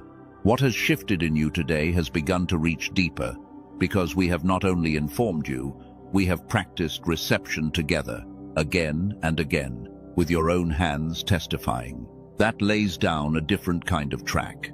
But even so, I will be honest, a single message is a beginning, not a completion, and the receiver wants daily tending on the layer underneath the thoughts to hold its new setting. You already know where the road to that is. It has been named, and it is below. What matters right now is that the shift you feel is real. It is yours, and it does not have to fade if you tend it. Let me gather all of it now, because we are nearly at the highest place. And before I speak the blessing over you, I want you to hold the whole of what you have received today in a single view. You came in carrying a verdict that you were the problem, that nothing works for you, that your best days were behind you or would never come. And in these minutes that verdict has been overturned. You learned that you are not a person who receives little, but a person who has retained little, which is a curable condition. You learned that the grey was a dimmed setting and not your nature. You learned that the failure of everything you tried was not your weakness, but a mismatch of layers. You learned that an interference, not your inadequacy, kept reaching for your dial. You learned that you live on an appointed clock and that its hands have moved to this exact Sunday. You learned that the receiver can be restored at the physical layer through a real and reachable means. And you met the selves waiting under the grey, the one who sees, the cycle breaker, the wounded healer, and you were told, truthfully, that not one of your dark years was wasted. That is not a small morning of content. That is a reordering of your entire understanding of your own life. And if you received even half of it, you are already a different person than the one who started listening, because reception changes the receiver. So take a breath and let yourself feel that something genuine has happened here, that you did not waste this time, that you were met. And then come with me into the last and highest part, because I told you at the very beginning that before this message ended, I would speak something directly over on bare life, and the moment for that has come. Settle in. Let your hands be open. Let the receiver stay up. It is time for the blessing. So receive this, chosen one, because I am speaking it over you now, and I want you to let it land instead of deflecting it the way the dimming taught you to deflect every good word aimed at you. Over your mind, I speak restoration. I speak the turning up of the dial that was turned down without your consent. I speak the reconnection of every part of you that drifted out of synchrony under the weight of surviving. I speak clarity where there has been fog, and reception where there has been that flat grey wall. And I declare that the faculty you were born with, the one that received an ordinary afternoon as if it were paradise, is coming back online in you. Not someday, in this season, beginning on the Sunday that was decided before the week began. Over your eyes, I speak sight. The deep seeing you had as a child and lost, the perception that reads underneath the surface of people and rooms and seasons. I speak its return. You will stop mistaking your dimmed blindness for naivety. You will begin again to know what is really happening before anyone tells you, because a restored receiver sees, and you were always one of the ones who sees. Over your heart, I speak the end of the numbness. I speak into that place behind your breastbone where the dial has sat too low for too long, and I declare that it is being turned back toward the setting of your birth. The love that people have been offering you and you could not feel, I speak your capacity to feel it returning. The presence of God you concluded was absent. I speak your ability to perceive it coming back, and I tell you that on the day it returns, you will weep, and the weeping will not be grief. It will be reunion. Over your mornings, I speak a new default, no longer the grey that arrives before the day has earned it. I speak a morning that lands. I speak the light through your window reaching all the way in. I speak the first ordinary moments of your ordinary days, becoming the very places where you meet an extraordinary grace, because you are finally able to receive them. I declare that the treadmill of identical days is ending, and not because your circumstances were rearranged, but because the one living them came back to life. And over this coming Sunday specifically, I speak the word that this whole message has carried. I declare it an appointed day, not an ordinary square on a calendar, but a door on the second clock, a convergence long in the assembling, arriving now because the readiness is finally complete. I speak that you will wake into it already changed. I speak that the good, which has been trying to reach you for longer than you know, will finally find a receiver able to hold it. And I declare, without flinching, that this Sunday will be the best day of your life, because for the first time in years, you will be present enough to know that it is. I want you to receive one more thing over your mind before we move on, because the interference will try to steal this blessing the moment it lands. And I want you armed. When the heaviness tries to return, as it will try, because it does not surrender territory quietly, you are going to remember that it is not you, and it is not truth. It is the old hand reaching for the old dial. And you are going to do what you have practiced today. You are going to name it, and keep your setting where it has been restored, and let the naming loosen its grip. I speak over you the authority to keep your own dial, not to fight an exhausting war against the heaviness, but to simply recognize it and refuse it, which is all the authority you have ever needed and never knew you had.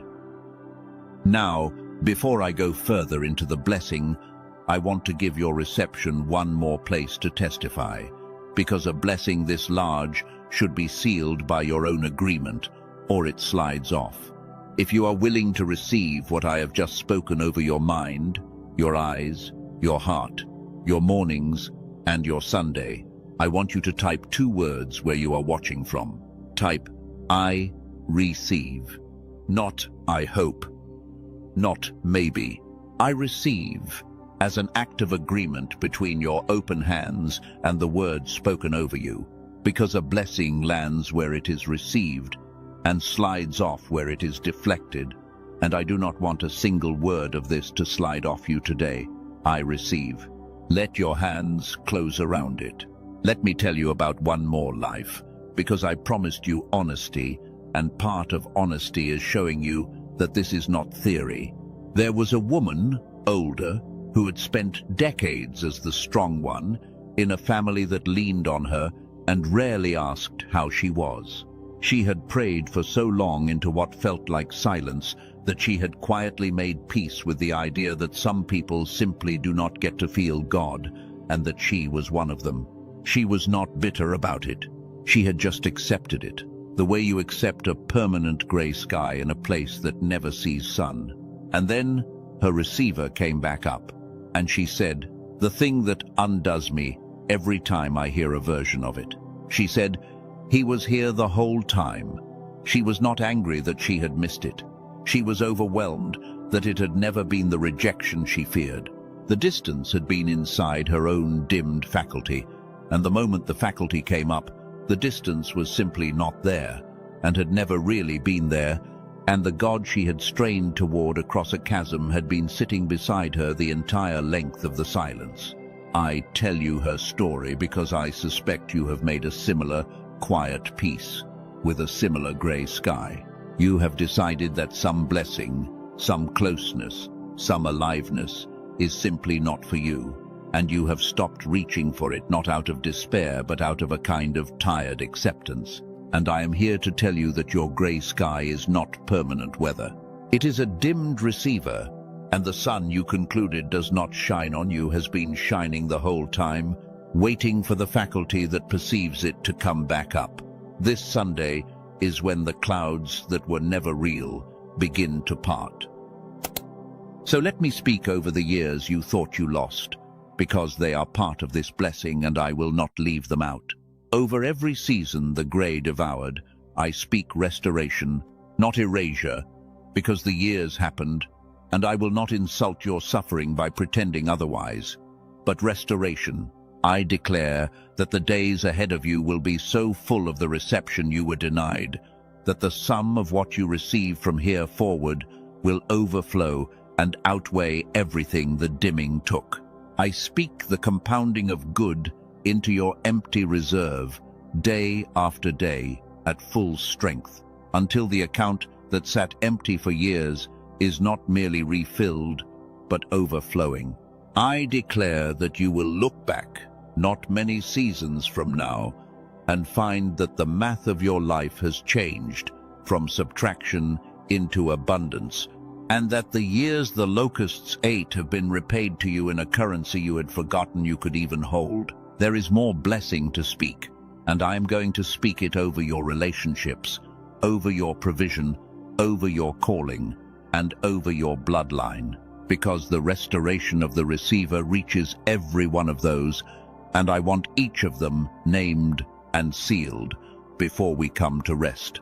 So stay open, keep the dial up, let each word land and testify to each one as it comes.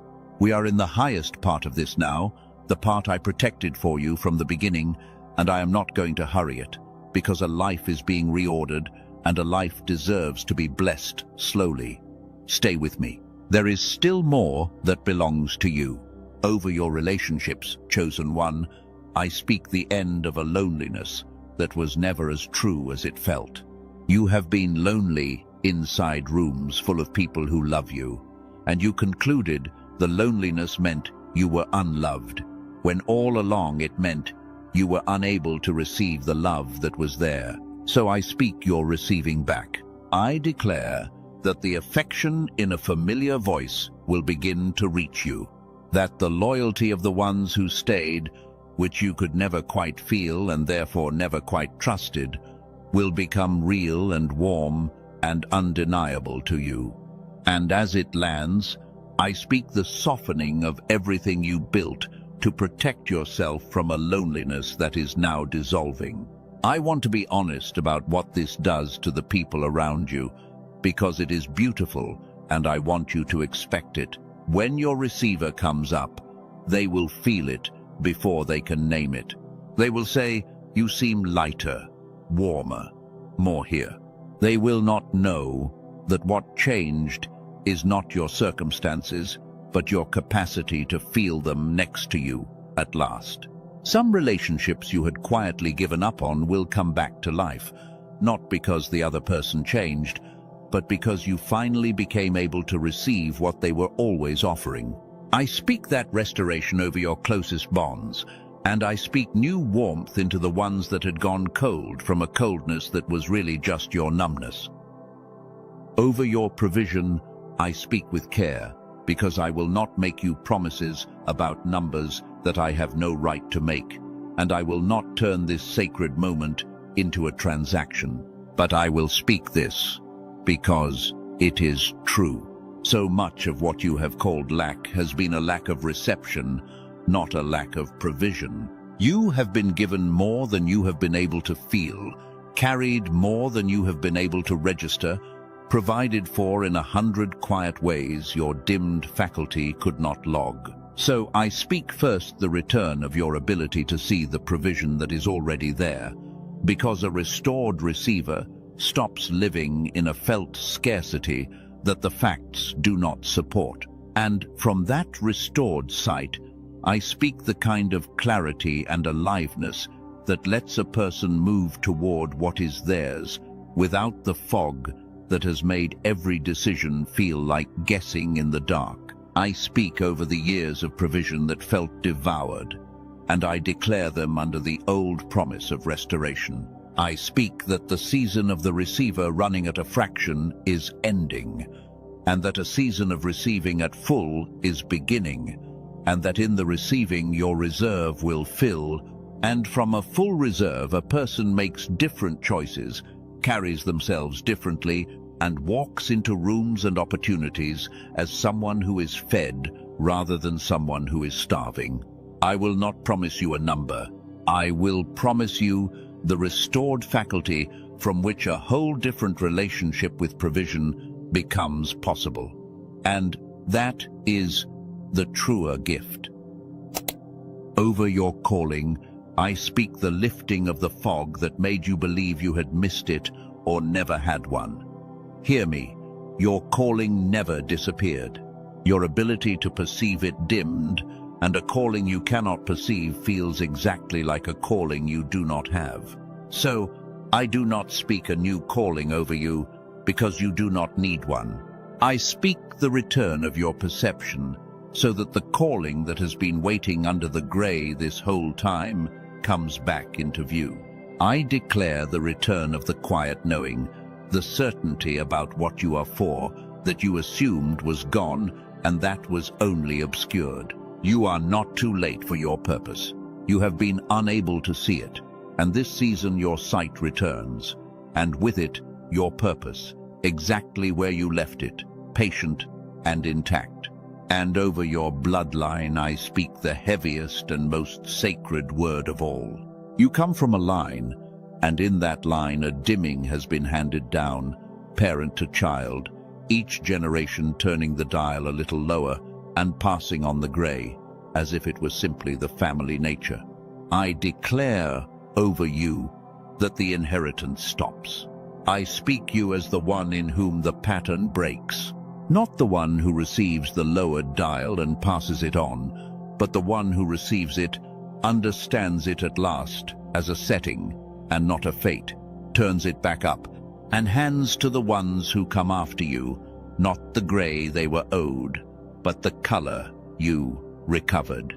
I seal you as a cycle breaker, and I declare that generations who will never know your name will live in a light that traces back to a decision you made in a tired season when you finally understood that you did not have to pass the darkness on.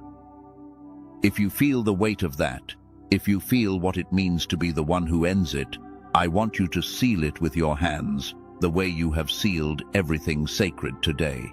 Type 3 words where you are watching from. Type "the line changes," meaning your line, your bloodline, the pattern that ran through the ones before you and would have run through the ones after you. The line changes, here, with you, because you were the one who woke up. Type it, and let it be a covenant between you and every generation on both sides of you. I want to gather the whole blessing now into a single stream, so that you feel it as one thing and not as separate pieces, because your life is one thing and it is being blessed as one thing. Over your mind, restoration. Over your eyes, sight. Over your heart, the end of the numbness. Over your mornings, a new default. Over this Sunday, an appointed door. Over your loneliness, the return of received love. Over your provision, the sight to see what is already there, and the fullness to move toward what is yours. Over your calling, the lifting of the fog. Over your bloodline, the breaking of the pattern. One stream, one restoration, one receiver coming back up, and a whole life changing on top of it because the one living it came back to life. And underneath all of it, the quiet promise that this is not only words, that there is a real means by which the receiver comes back up and stays up, a means that reaches the layer underneath the thought where your dimming has lived, and that it is within your reach, and that you already know where the road to it is. I have kept my promise to you. I told you at the beginning I would speak something over your life before this ended, and I have spoken it over every part of you, and I have hidden nothing, neither the depth of the diagnosis nor the reality of the cure. What remains now is only to bring you to rest, and to seal what has been spoken, and to send you into your Sunday as a different person than the one who arrived. So take a breath with me, chosen one. The blessing has been spoken. Now, let us bring it home. But before I bring you all the way to rest, there is something I have been holding for this exact moment, because you are ready for it now, in a way you were not at the beginning, and it will make your Sunday even surer. I want to show you why the childhood version of you could receive so fully, and what exactly was lost. Because when you understand the shape of what was lost, you understand precisely what is being restored.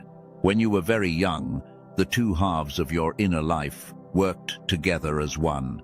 There was not yet a wall between the part of you that reasons and the part of you that feels and senses and receives.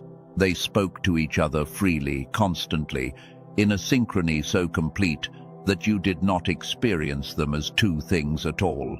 That synchrony is the physical foundation of what I have been calling full reception. It is why a child can look at a patch of sunlight on the floor and be flooded genuinely flooded with wonder. The wonder is not naivety. It is what reception looks like when the two halves are in synchrony and nothing is being filtered out. And then the world began its slow work, not cruelly, not all at once, but relentlessly, a way of living that rewards one half and starves the other, that prizes the reasoning, the producing, the managing, the pushing through, and quietly punishes the feeling, the sensing, the receiving, the wonder. And under that lopsided pressure, year after year, the two halves drifted out of synchrony. The wall went up. The free conversation between them slowed to a trickle, and the reception that depended on their cooperation dropped to a fraction of what it had been. That is the physical event underneath everything I have named as the dimming, not a moral failure. A loss of synchrony, engineered by a way of life that was never designed to keep you whole. There was a scientist, decades ago, who was given the highest honor in his field for revealing exactly how these two halves work and what happens when their cooperation is disrupted. The discovery reshaped how we understand the mind. And what it revealed, at its heart, is that the two halves are meant to function together, that the whole is greater than either part, and that a great deal of human capacity that we consider rare and gifted is really just what happens when the synchrony that was normal in childhood is preserved or restored into adulthood.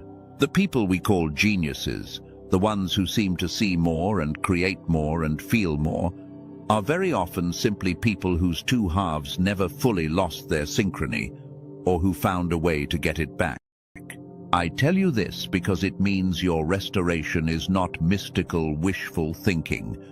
It rests on something real and studied and understood. The receiver we have been naming this whole time has a physical signature, and that signature is the synchrony between your two halves. And that synchrony can be measured, and it can be lost, and, crucially, it can be restored. You are not hoping for magic on Sunday.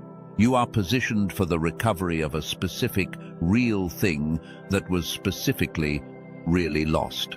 And a thing that was lost by a mechanism can be regained by addressing that mechanism. Now, let me tell you about a man, because I have given you a great deal of principle, and you need another life to hold it in. There was a man from Texas, the kind of man who holds everything together for everyone around him, while his own interior goes thin and distant. He described his prayer life as having become like talking into a wall, and I want you to notice, because I have used that exact image about you, that people who have never spoken to each other reach for the same words to describe the dimming, which tells you it is a real and common condition and not your private failure. His frequency was right, he said. He was still sincere.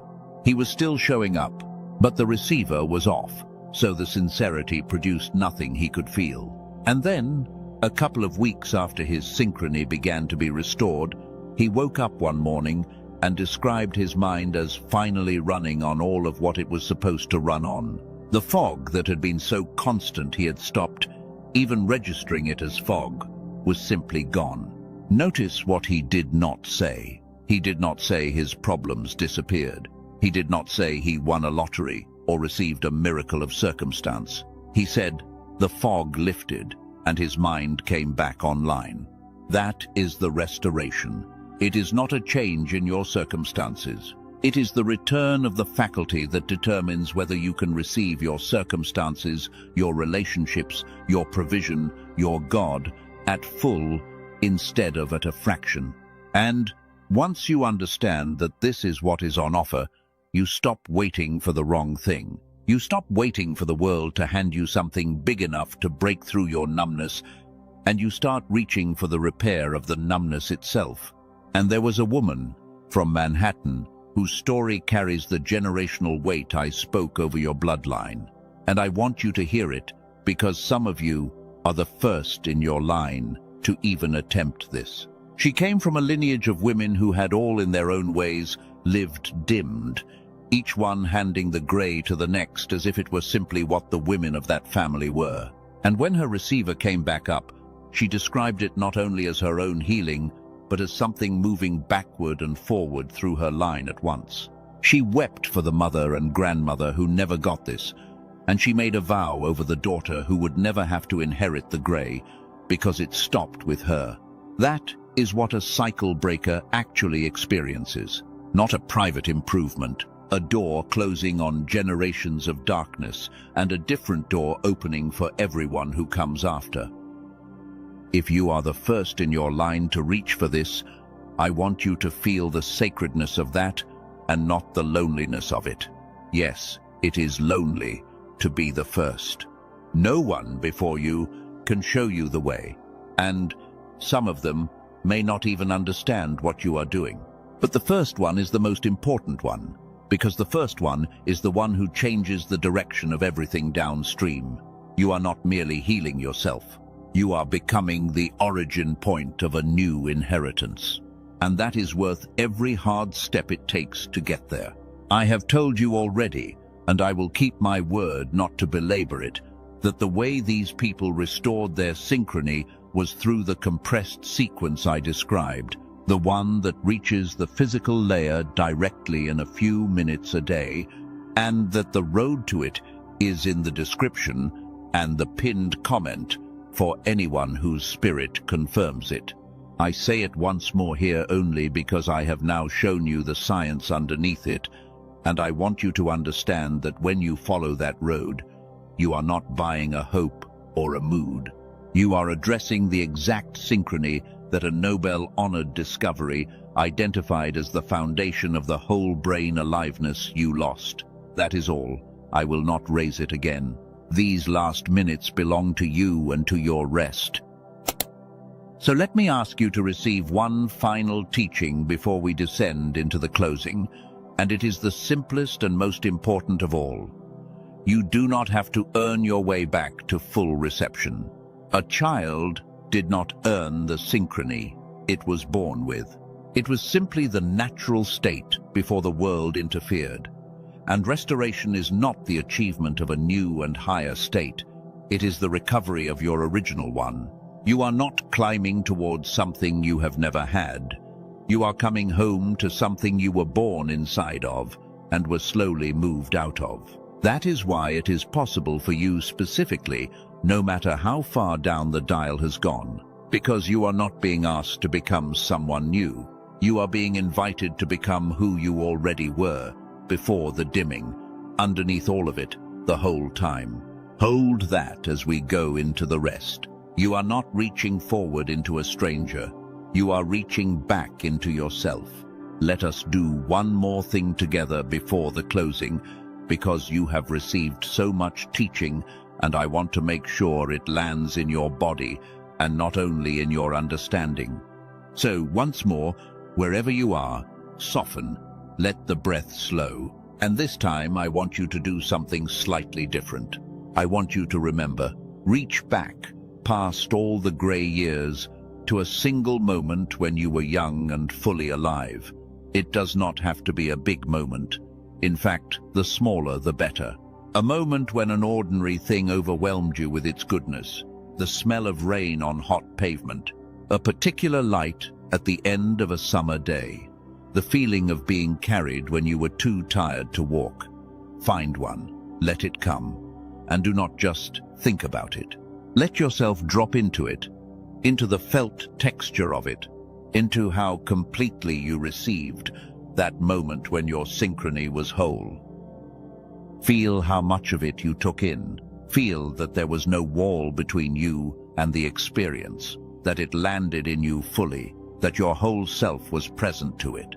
That, right there, is the setting we are restoring, not a memory to be nostalgic about, a capacity to be recovered. You are not longing for a lost past. You are recognizing your own native setting, so that when it returns, you know it, you welcome it, you do not mistake it for something foreign. Stay in that moment, one breath longer. And now, bring that same quality of reception, the fullness you had then, forward into this present moment and let a little of it touch the room you are actually in right now. That transfer, that carrying of childhood reception into the present, is exactly what restoration makes permanent. Now let me speak to the objections that are still alive in some of you, because I would rather name them than let them quietly steal your Sunday.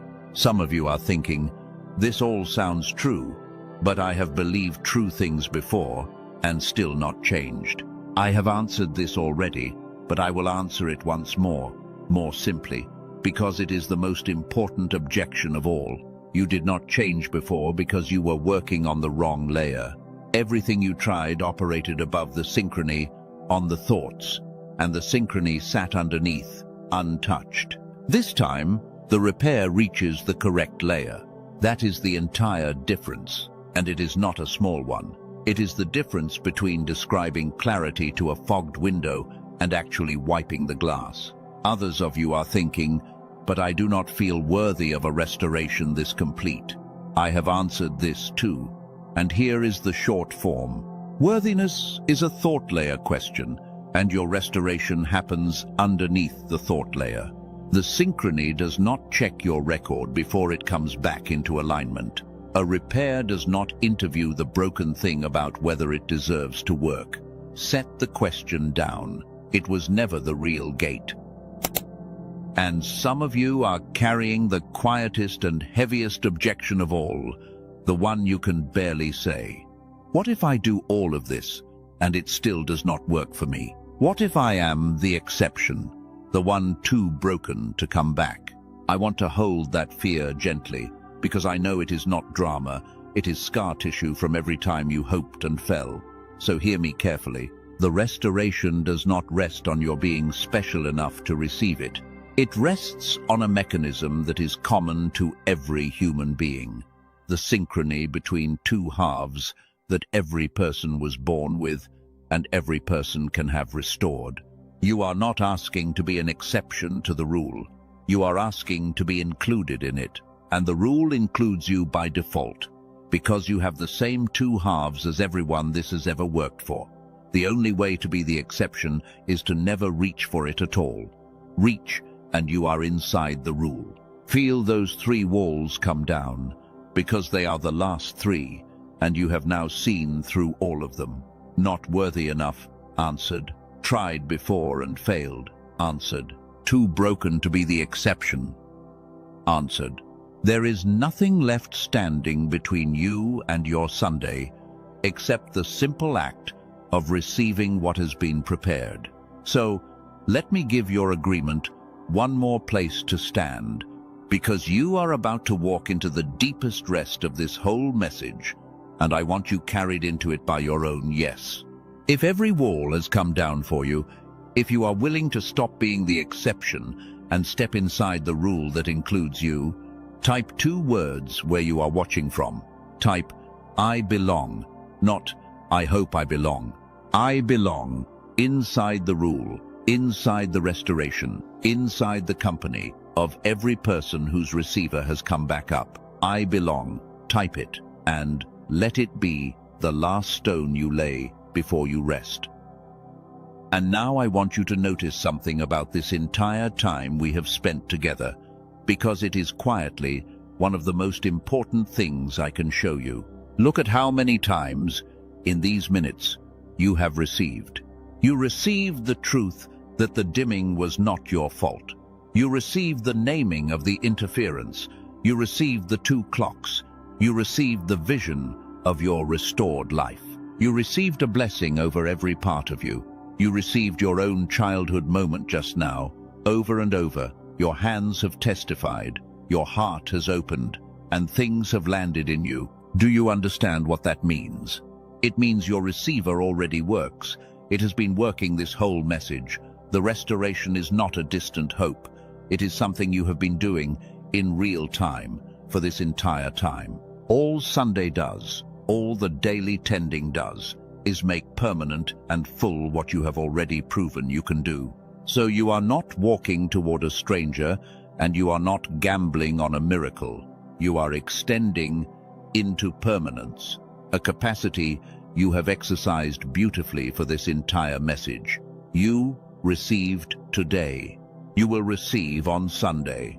And you will keep receiving more and more fully as the synchrony is tended and restored until the fraction you have been living on becomes the fullness you were born inside of. That is the whole arc, and you are already standing well inside it.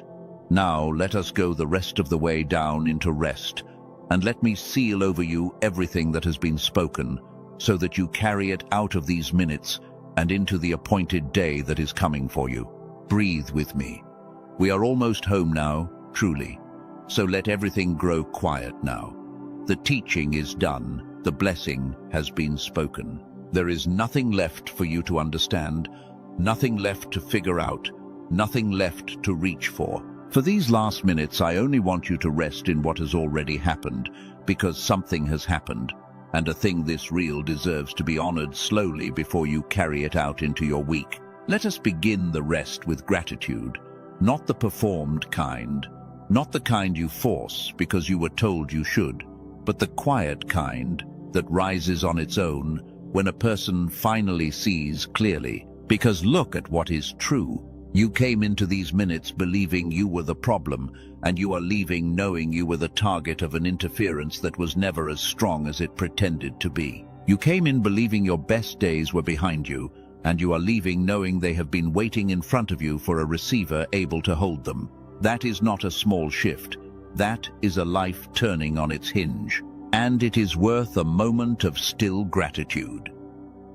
I am grateful on your behalf for the years you survived even while dimmed, because it took a strength most people will never be asked for, and you gave it, morning after gray morning, without applause.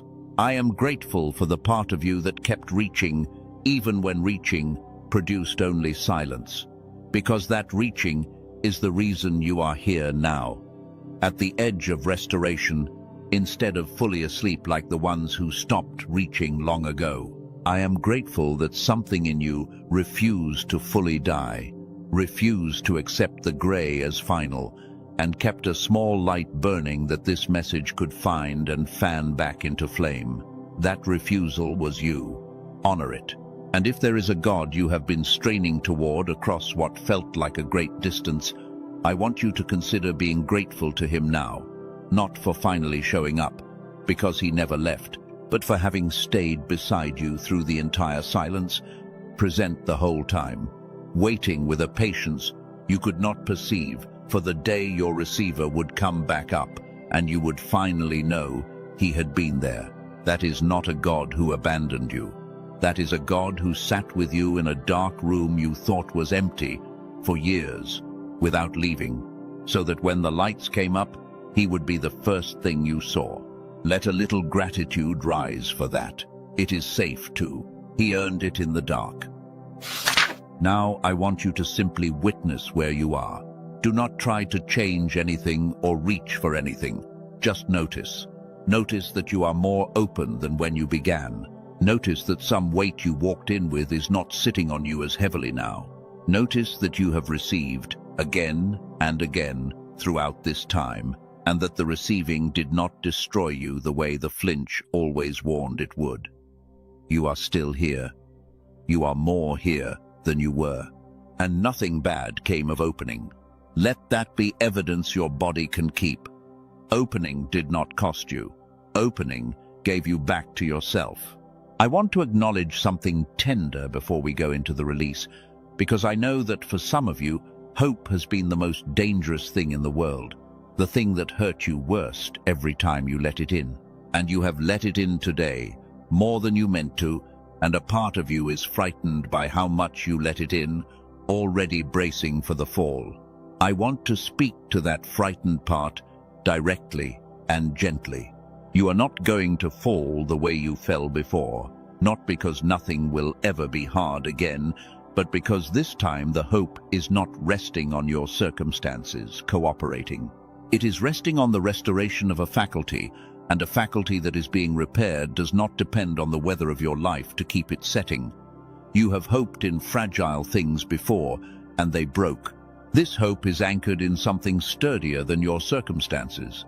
It is anchored in the recovery of your own capacity to receive, and that is the one thing no external disappointment can take from you once it is restored. So you can let the hope stay. You do not have to guard the dial anymore. You do not have to protect yourself from a fall that is not coming in the way you fear. Let your hands, which have been clenched around self-protection for so many years that they have forgotten how to be open, stay open a little longer. Nothing is going to be snatched from them. This is a different kind of hope than the ones that hurt you, and it is safe to hold, and it is yours. We are ready now for the release, which is the part of this that will lift the most weight. So I want you settled and open going into it. Everything so far has added something to you. Truth, blessing, sight, agreement. What comes next takes something off of you, the accumulated load you have carried for years, much of which was never yours to carry in the first place. So take a breath and let your shoulders come all the way down and prepare to set some things down that you have been holding for so long you forgot you were allowed to put them down. The releasing begins now, and it is going to make you lighter than you have been in a very long time. Come with me.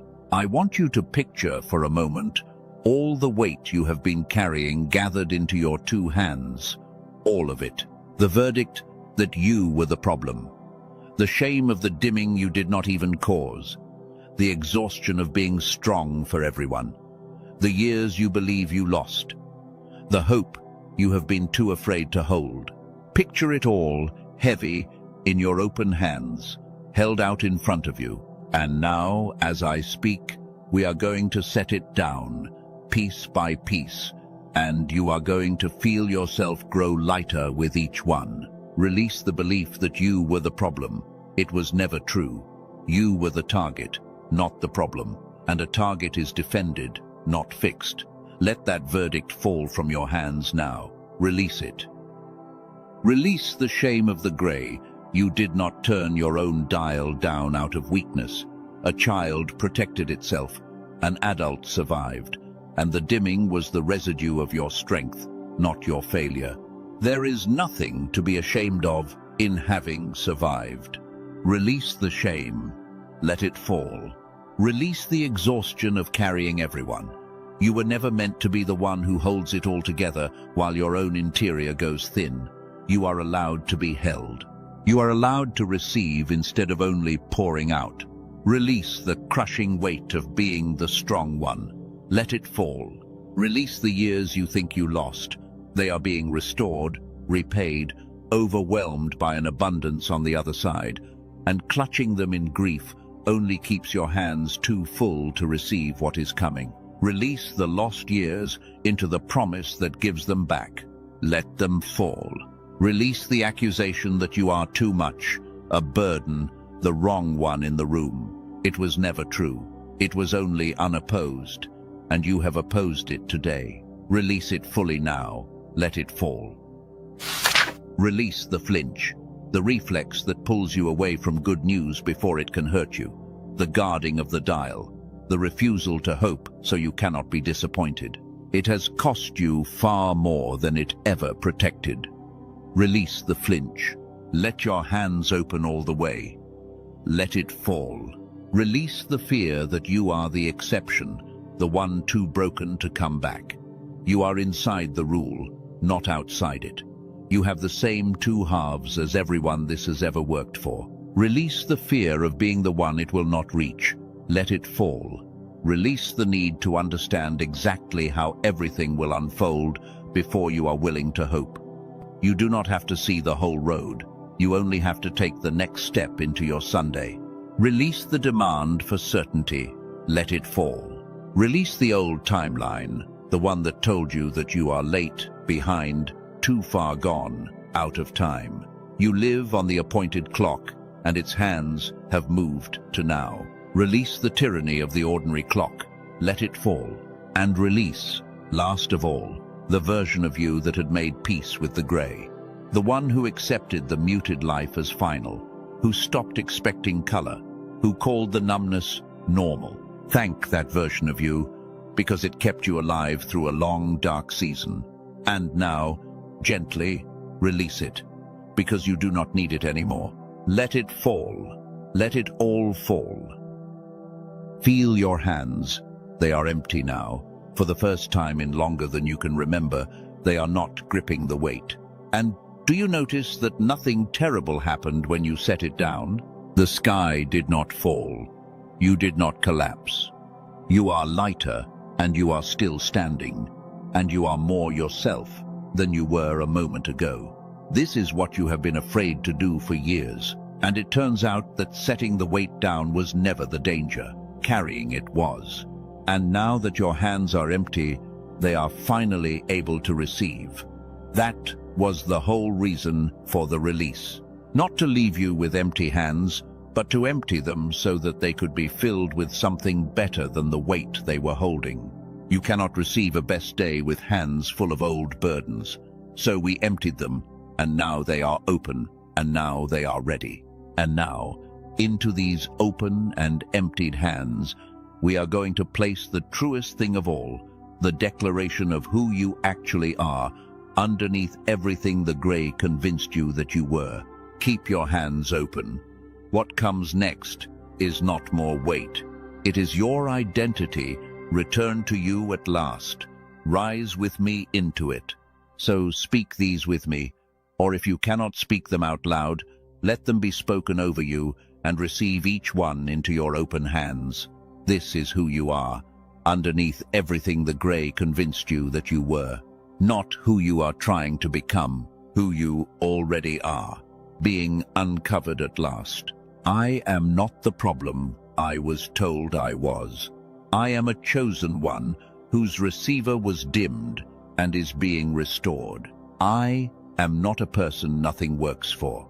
I am a person who received much and could not retain it, and my retention is being repaired. I am not late.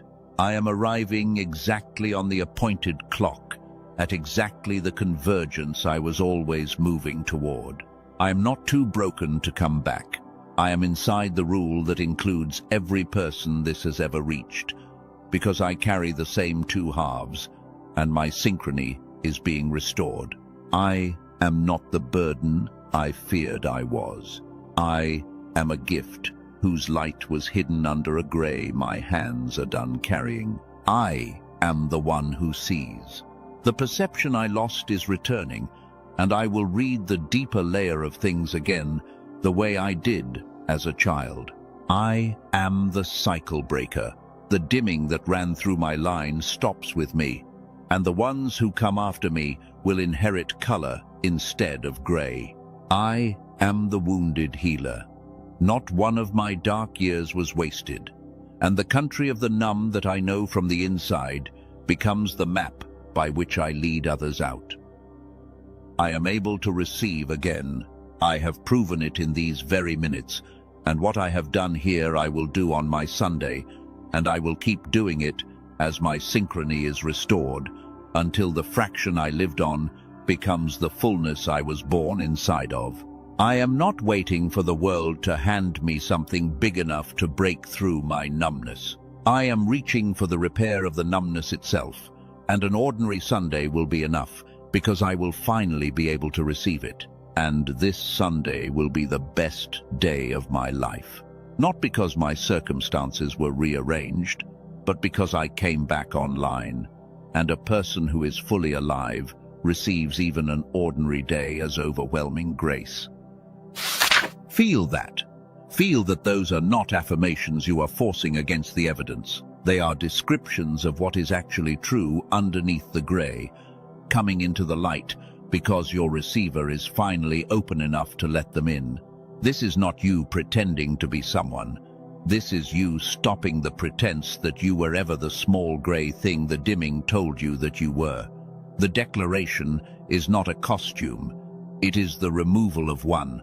And I want to give you one last place to make this yours, because a declaration sealed by your own hand holds in a way that a declaration merely heard does not. This is the final one, so let it be the strongest. Wherever you are watching from, I want you to declare it with your hands. Type 3 words. Type, I am restored. Present tense, because the restoration began today and continues on Sunday and does not depend on your feeling finished to be true. I am restored, not I will be. I am. Let your hands make the declaration your whole life is going to spend the coming season proving true. I am restored. Type it and let it stand as the seal of everything spoken over you here. And let this comment be more than a marker. Let it be a stake driven into the ground of this day, so that when the heaviness tries to return, as it will try, you can look back and see, in your own words, in your own hand, the moment you declared what was true. The interference works by making you forget. Your declaration, written where you can find it again, is a memory it cannot erase. You have testified. Let the testimony stand guard over you. Now there is only one thing left to do, and it is the gentlest of all. Everything has been taught. Everything has been released.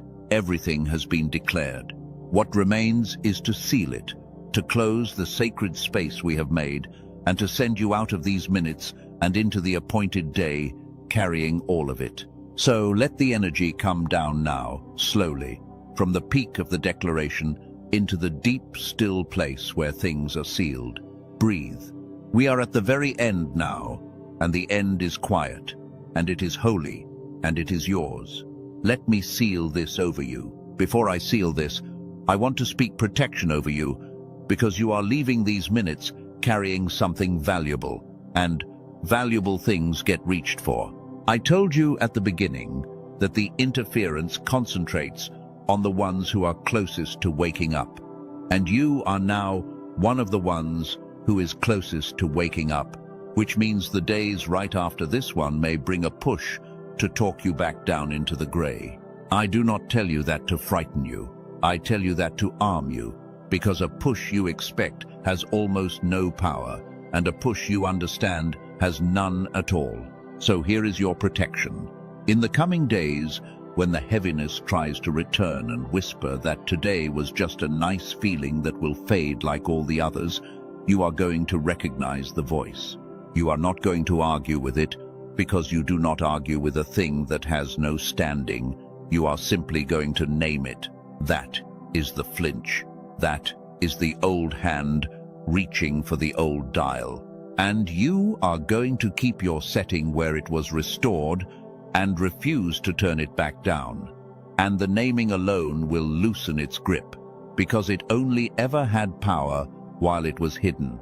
I speak that recognition over you now as a permanent defense. The interference will never again be anonymous to you. You have seen its face. It cannot work on you the way it worked before. And I speak protection over the shift that happened in you today, that it would not be a candle the next hard morning blows out, but a coal that stays warm underneath everything and can be fanned back to flame whenever you return to it. You will have hard days still. I will not lie to you and say the road from here is all light, but a hard day for a restored receiver is a completely different thing than a hard day for a dimmed one, because even in the difficulty, the reserve keeps feeding you, the good keeps landing, and the darkness can no longer convince you that it is the whole of reality. I speak that protection over your low days. Even they will not be what they were. Now let me seal this, and I am going to do it slowly, because a seal is not a rushed thing. What has been spoken over you today is sealed. The truth that the dimming was never your fault. Sealed. The naming of the interference and your authority to refuse it. Sealed. The 2 clocks and your arrival on the appointed one. Sealed. The blessing over your mind, your eyes, your heart, your mornings, your relationships, your provision, your calling, and your bloodline. Sealed. The release of every weight you set down. Sealed. The declaration of who you truly are underneath the gray. Sealed. And the promise of the Sunday that was decided before this week began. Sealed. I want to leave one part of the seal open, though, on purpose, because there is a kind of sealing that finishes, not in this moment, but in the moment it comes true. So I am not going to fully close this. I am going to leave a thread of it running forward into your Sunday, so that when you wake into that appointed day and feel the grey fail to arrive and the light reach all the way in, the seal completes itself. In you, in the living of it. The final word of this blessing will not be spoken by me. It will be spoken by your own restored morning. I am only speaking the beginning of the sentence. Your Sunday will speak the end of it. And you are not alone in this, though the grey has told you for years that you are. Right now, in this same moment, others are receiving this same restoration, others whose receivers have been dimmed by the same tired world, others who are waking up on the same appointed clock. You are part of a company of people coming back online together, a quiet awakening happening in more hearts than you know, in rooms you will never see at the same hour as yours. The loneliness of the grey told you that you were the only one who felt this way. You were never the only one. You are one of many, waking together, and there is a strength in that you can lean on when your own feels thin. Somewhere tonight, another dimmed receiver is coming back up at the exact moment yours is. You are not the last of a dying thing. You are among the first of a returning one. So carry that with you. When you feel alone in this in the coming days, remember that you are part of a company, that others are keeping their dials up on the same mornings you are keeping yours, that the awakening is larger than your single life and does not depend on your single strength. You are held by more than you can see, both by the God who stayed beside you through the whole silence and by the company of the waking that you have now joined. Lean on both when you need to. That is what they are for. There is almost nothing left to say now, and what is left is small and quiet, and holds the weight of everything before it. So let me bring you all the way home into the final stillness, and speak the last words over you, and send you out of these minutes and into the life that is waiting. Stay with me for one more breath. The very end is the gentlest part, and I have saved it for you. So let me speak over the days between now and your Sunday, because they matter, and I do not want you to walk them unblessed. Tomorrow, when you wake, the grey may still be there, and I want you to be ready for that, because the interference loves to use the very next morning to convince you that nothing happened here. If tomorrow arrives grey, I do not want you to panic and decide it did not work. The restoration is a turning of a dial that was set low for years, and a dial set low for years does not always leap to full in a single night. Sometimes it comes up in stages. So, if tomorrow is still grey, you are going to say, this is the old setting, not the final one, and the turning has begun, and my Sunday is still coming. And you are going to keep your hands open and tend the receiver, and not let one grey morning rewrite everything you received today. And over each day this week, I speak a small returning, a moment on Monday, when a color reaches you that would not have reached you last week, a moment on Tuesday, when a kind word lands instead of bouncing off, a moment midweek, when you catch yourself receiving something ordinary more fully than you have in years, and you remember this, and you smile, because you know what is happening. I speak these small returnings over your week, like the first drops before rain, each one a sign that the larger reception is on its way, each one building toward the day when it arrives in full. Watch for them. Name them when they come. Let each one strengthen you for the next. And then Sunday. I speak it one final time, and I want you to receive it as a settled thing and not a wish. You will wake, and you will notice what is missing before you notice anything else. The absence of the wait, the failure of the grey to arrive, and you will lie still, hardly believing it, and it will not leave when you move, and the light will reach you all the way in. And the first ordinary moments of that ordinary day will land in you as grace, because you will finally be able to hold them. And somewhere in that day, you will be undone by the realization that nothing enormous had to happen, that the best day of your life turned out to be an ordinary Sunday received by a restored heart, and that this is available to you not once but as a new way of being for the rest of your days, as long as you keep the receiver up. That is my final word over your Sunday. It is decided. It is coming. It is yours. I speak over you a lasting protection, that the light which came up in you today would not be easily put out, that you would return to this well whenever you need it, and that the God who stayed beside you through the whole silence would be, from Sunday forward, not a distant figure you strain toward, but a present companion you can feel, because your receiver will finally be open enough to know he is there. I speak that the distance you have felt from him was never rejection and never absence, only the fog of a dimmed faculty, and that as the fog lifts, you will discover a nearness that undoes years of loneliness in a single, overwhelming moment. That reunion is coming. I have seen it come for others. It is coming for you, and I speak over your future self, the one a year from now, the one 2 years from now, who will look back at this exact moment as the hinge on which everything turned. That future you is real, and that future you is grateful to the you of today for staying through this whole message, for keeping your hands open, for receiving instead of deflecting, for typing the words that testified when the mind was too tired to hold them. Everything that future you becomes traces back to the fact that you did not scroll away today. You stayed. And staying was the first act of the restored life. It has already begun. You began it by not leaving. So now, I bring you all the way home. Let the breath slow all the way down. Let the room grow quiet. Let your open hands rest. What has been spoken over you is sealed, and what has been released will not be picked back up, and what has been declared is true, and what has been promised is coming.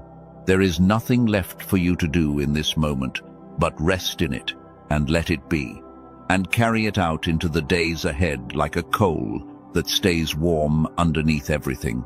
You are a chosen one. Your receiver was dimmed, and it is being restored.